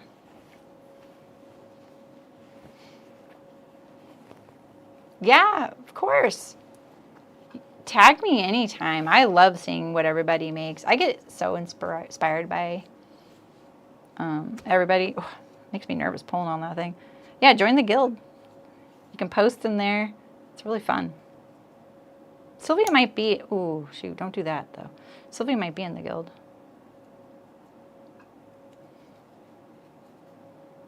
Okay. See how I'm pushing? Very cutesy, very demure. Now, right here, see how this is the seam of the dress, right? And so sometimes it'll get like a little curve. See how it's like curved? So I'm going like this. I'm pushing on it, and then I'm working on the corners. Sort of, like, oh, we'll push down here and pull up on the outer edges to sort of train it a little better and square it.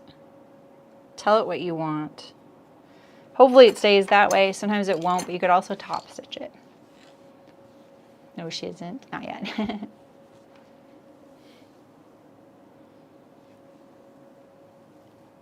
Okay, so we have our back on there, and we'll press that soon. And let's do our front.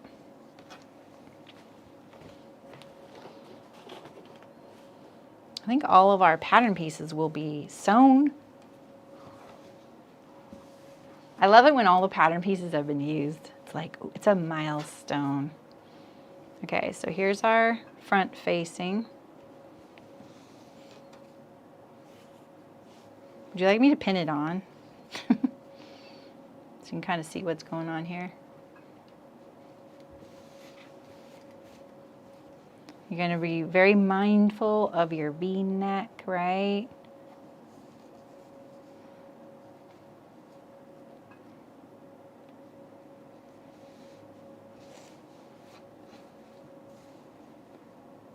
I just got so warm in here, and then the air conditioning popped on. It's like it knows.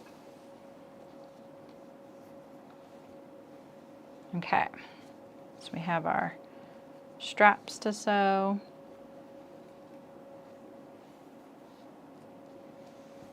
Quarter-inch seam allowance. I love that it's quarter-inch seams, but this is a European pattern, or a pattern not made here in the States. So they typically use 3/8 for the bodies of their garments, their patterns. Wait, why isn't this matching? Why isn't this matching? We're gonna make it match. Hopefully it doesn't pull.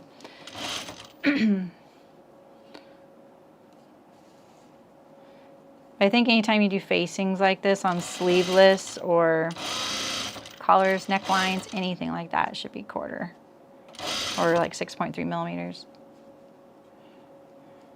Okay, so we have, this is where my strap is.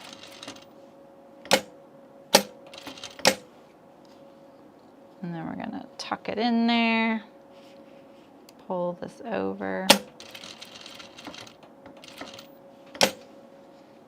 The needle off of it, make sure, and then we will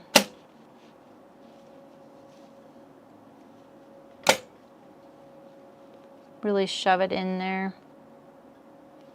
So I don't know if you can see.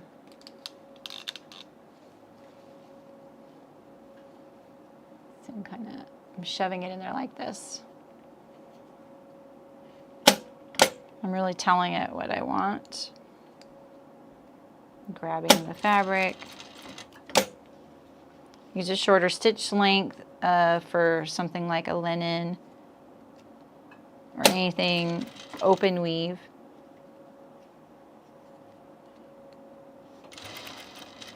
A shorter stitch length will also give you a nicer, crisper seam in some of these areas. I feel like I ran out of bobbin thread, but it's fine. It sounds different. Okay.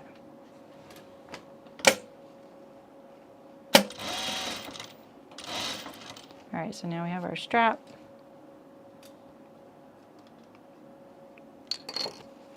And we're coming down the center front here.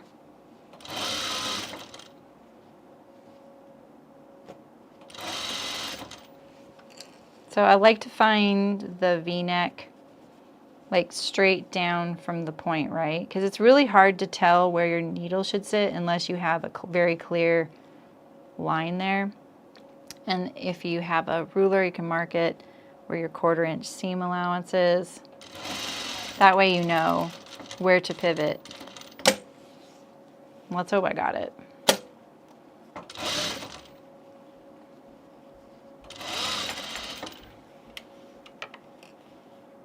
Looks pretty good. It might be a little off to the side of the seam there. Oh, this strap looks... Why is this facing is funky? It's got to be my cutting. Not of the facing, but of the dress. Do I take a chance and just lower the strap down there? Let's just check it. Let's just check it.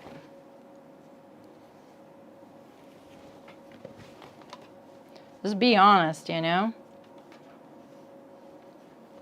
It's not like someone's grading you. You have to wear it, so you might as well make sure it's okay. Honestly, the facing is what looks short on one side. See that?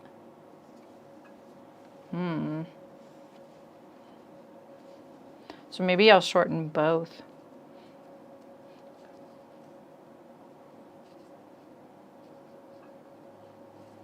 Yeah, if they were all this length right here.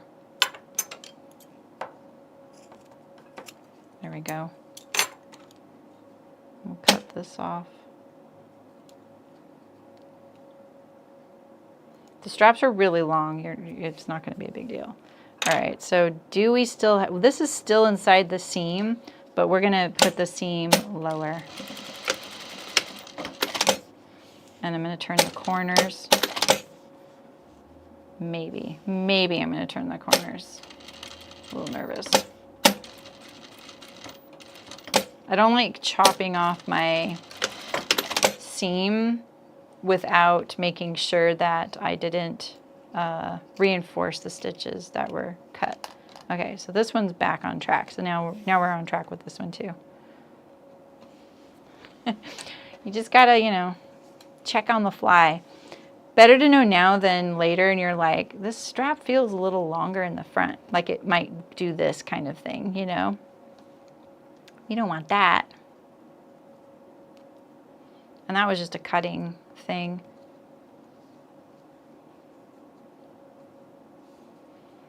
All right, now finish out this facing.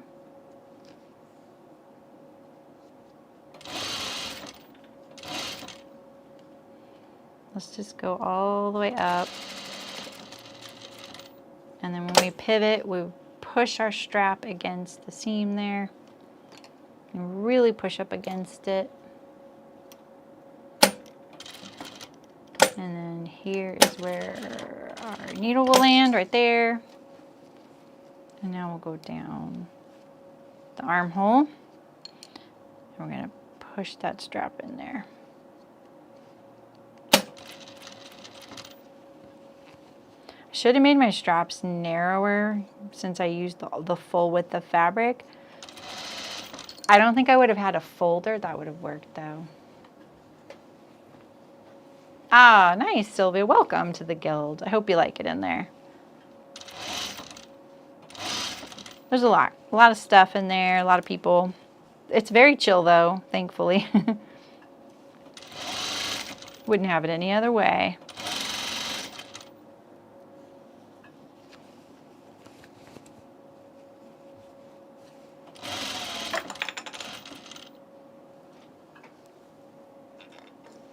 The spool's just jumping off the thingy.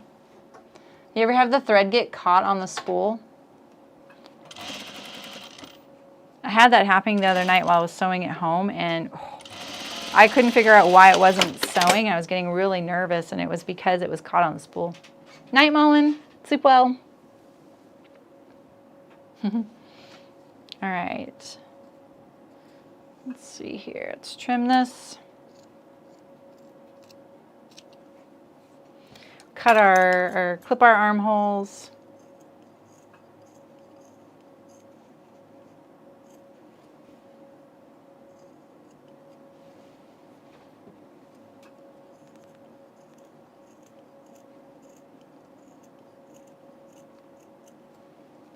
Clip our V-neck.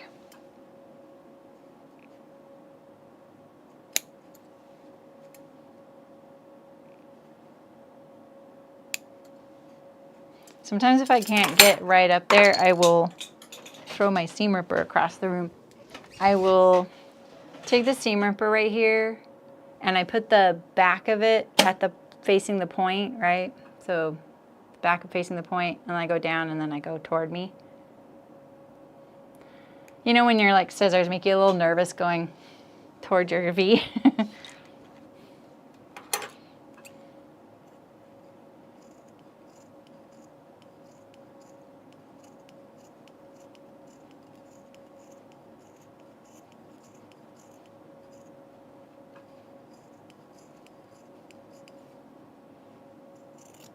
I'm gonna trim this down a little bit. It's so narrow right here. It looks nice and clean though. Look at that. Like I worry, will it be enough space in there for all of that? I'm just gonna give this a few clips here. You never know. Okay, here we go.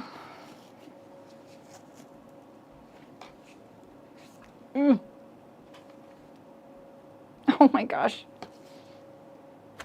Oh, there we go. Whew.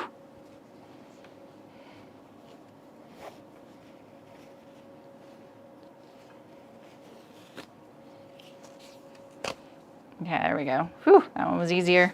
Thank goodness. All right, let's square these corners a little bit. Push down on that stress that I just did, because I was pulling pretty hard. And you know, holding your dress up on your shoulders, it won't require, like, it's not going to make it bend out of shape like that. Corner. All right, we'll just press our facings now, and then we can continue on Saturday.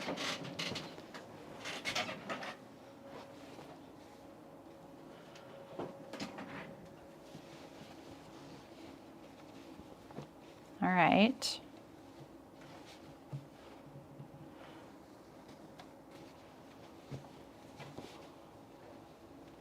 Sometimes, let's press the seam allowance as far as we can toward the facing. And it helps to pull the facing towards the inside. And I can see that sliver of the outer garment.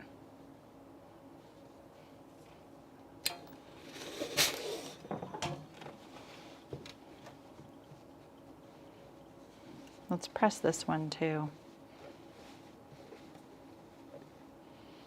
Just reach in there. I'm going to press the seam toward the facing.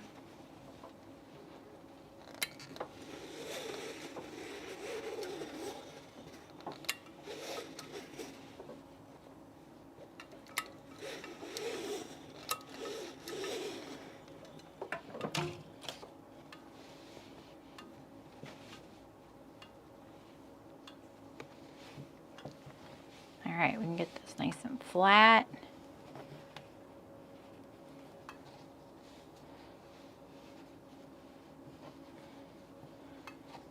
We want our facing to be smaller, not larger.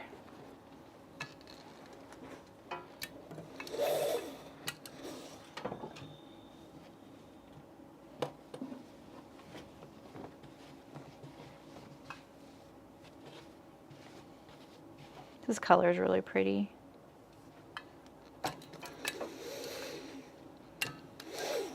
Now's your chance to be naughty, Sylvia. I don't think there's any mods in the chat.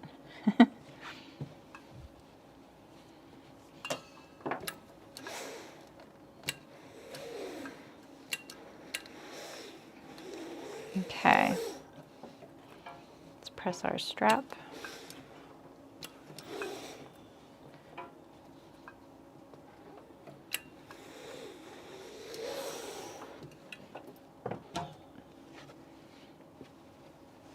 See how it looks on the side. Looking good. You see a little facing here.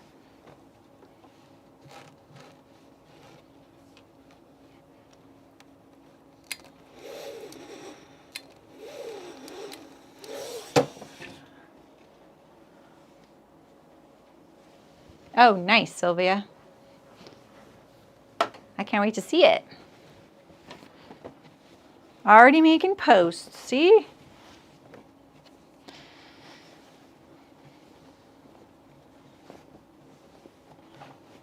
Okay, let's see.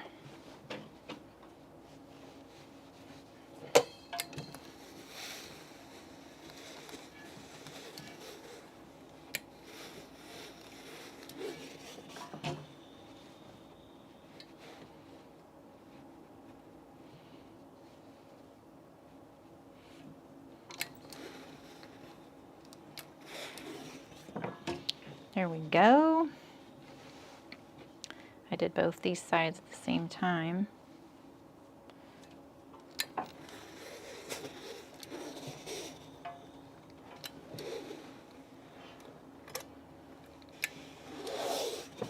And now this one.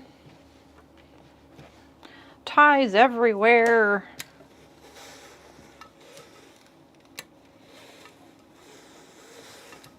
Which way did I press it? That way? Okay. All right.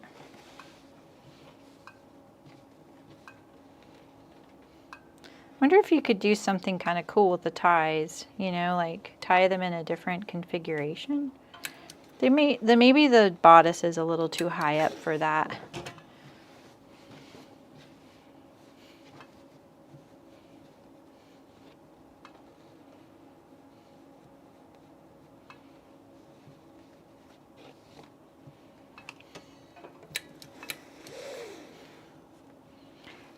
I think that this hemp, like, it just looks, see how it just looks nice and full, you know?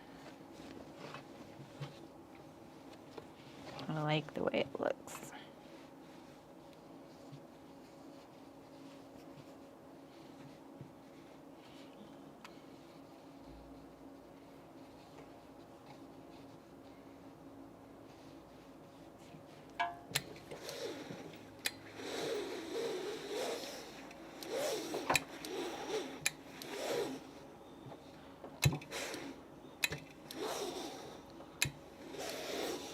Okay.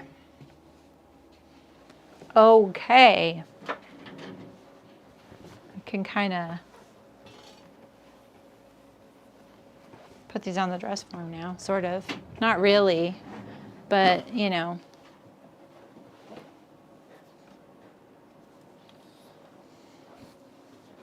Right?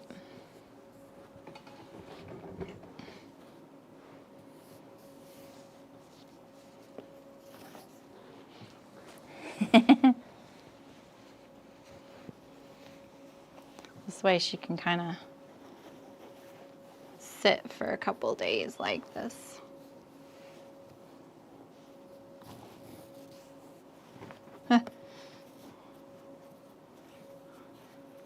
Dress on top of dress.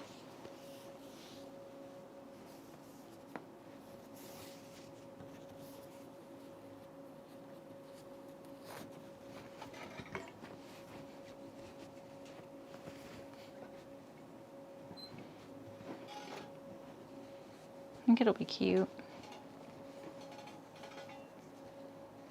I'm just going to pin the side seam. A little snug with a dress on under it.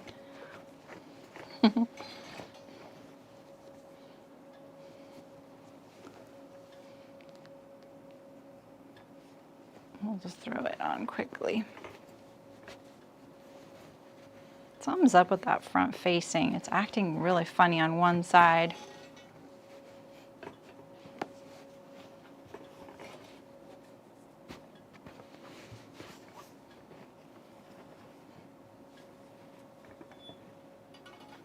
It's coming along.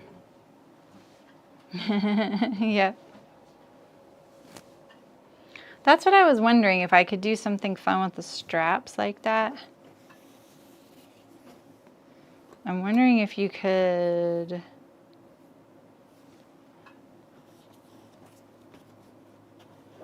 go like this. I don't know. I think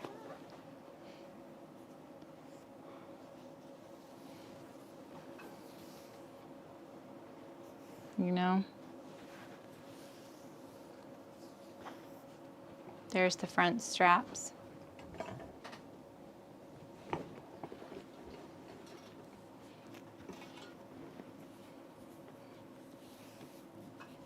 Maybe if you tie it and then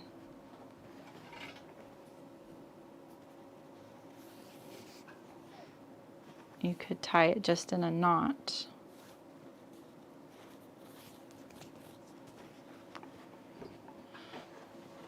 I mean, then you could just do something like this.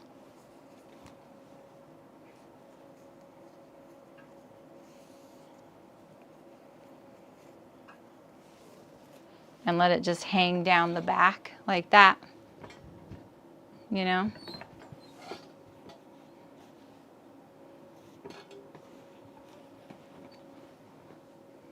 I really tried not to get this stretched out, and it's looking a little bit. So let's hope it calms down a little bit.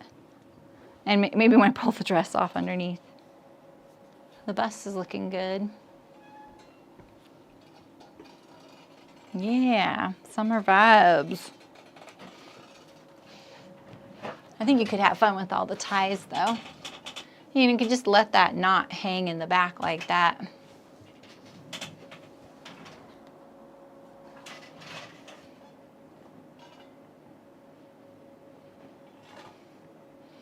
Yeah, I just have it as a knot and just hanging down. But you could shorten it too. This is the back strap.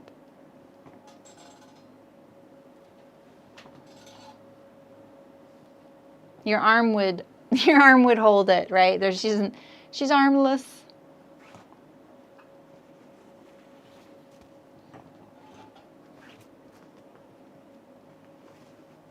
Let's see if we can. I don't think I can slip this off of her, but I could get rid of all the straps showing.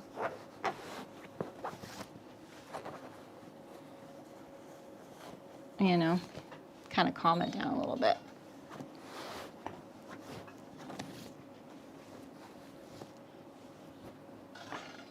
You know, like that. That'd be kind of cute.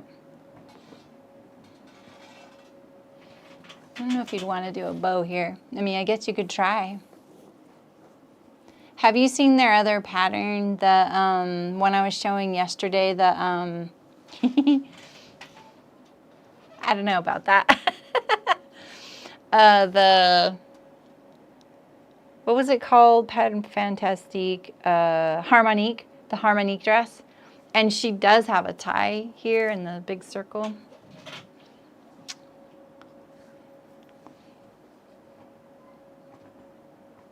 It's not hanging right on here. Anyway, all right, well, we'll finish on Saturday. We'll conquer the French seam with the cutaway pocket. And yeah, I'm already thinking that was a bad idea. And then the slit with the hem, mitered corner. It's gonna look good. Thanks to Hearts for our project as well.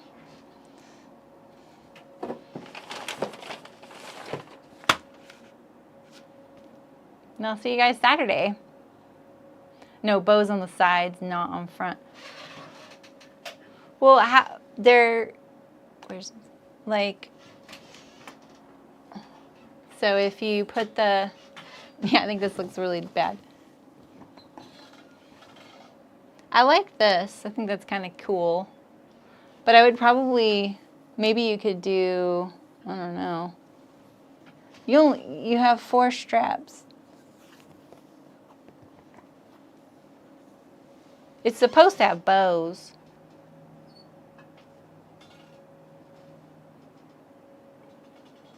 Yeah, I think the bow on the front was silly. But you know, maybe you could even do all 4. So let's see. Let's tie this loose knot, right? So now you have 4 straps, which are kind of neat, right? You'd need someone to help you dress in the morning.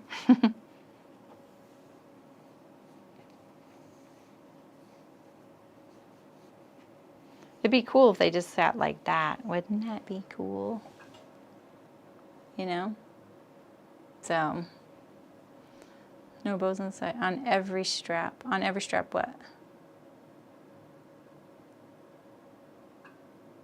The one on the back. See you, Michelle.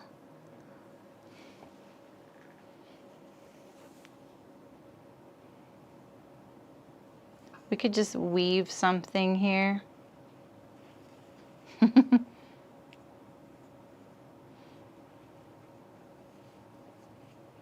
And then you could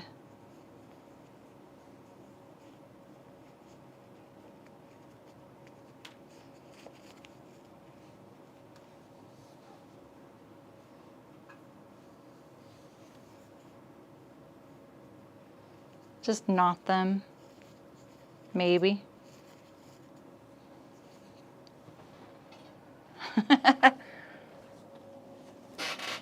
Yeah, something like that.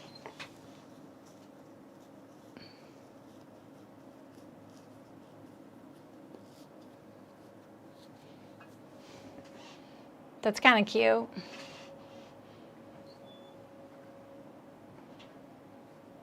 I don't know how you would manage that in the morning, you know? It just hangs there. It's cute. Maybe you could do something like that. You know, maybe, yeah, because you could just do it in the front. You could just do it in the front and then flip it over. Boop. That'd be kind of fun.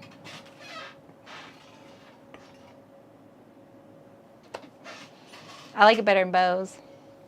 All right, well, I'll see you guys Saturday. Maybe we'll come up with some other ideas for the straps. I'll see you guys. Have a good Friday. If I don't see you, have a good weekend. Let me find my thingy here. Bye.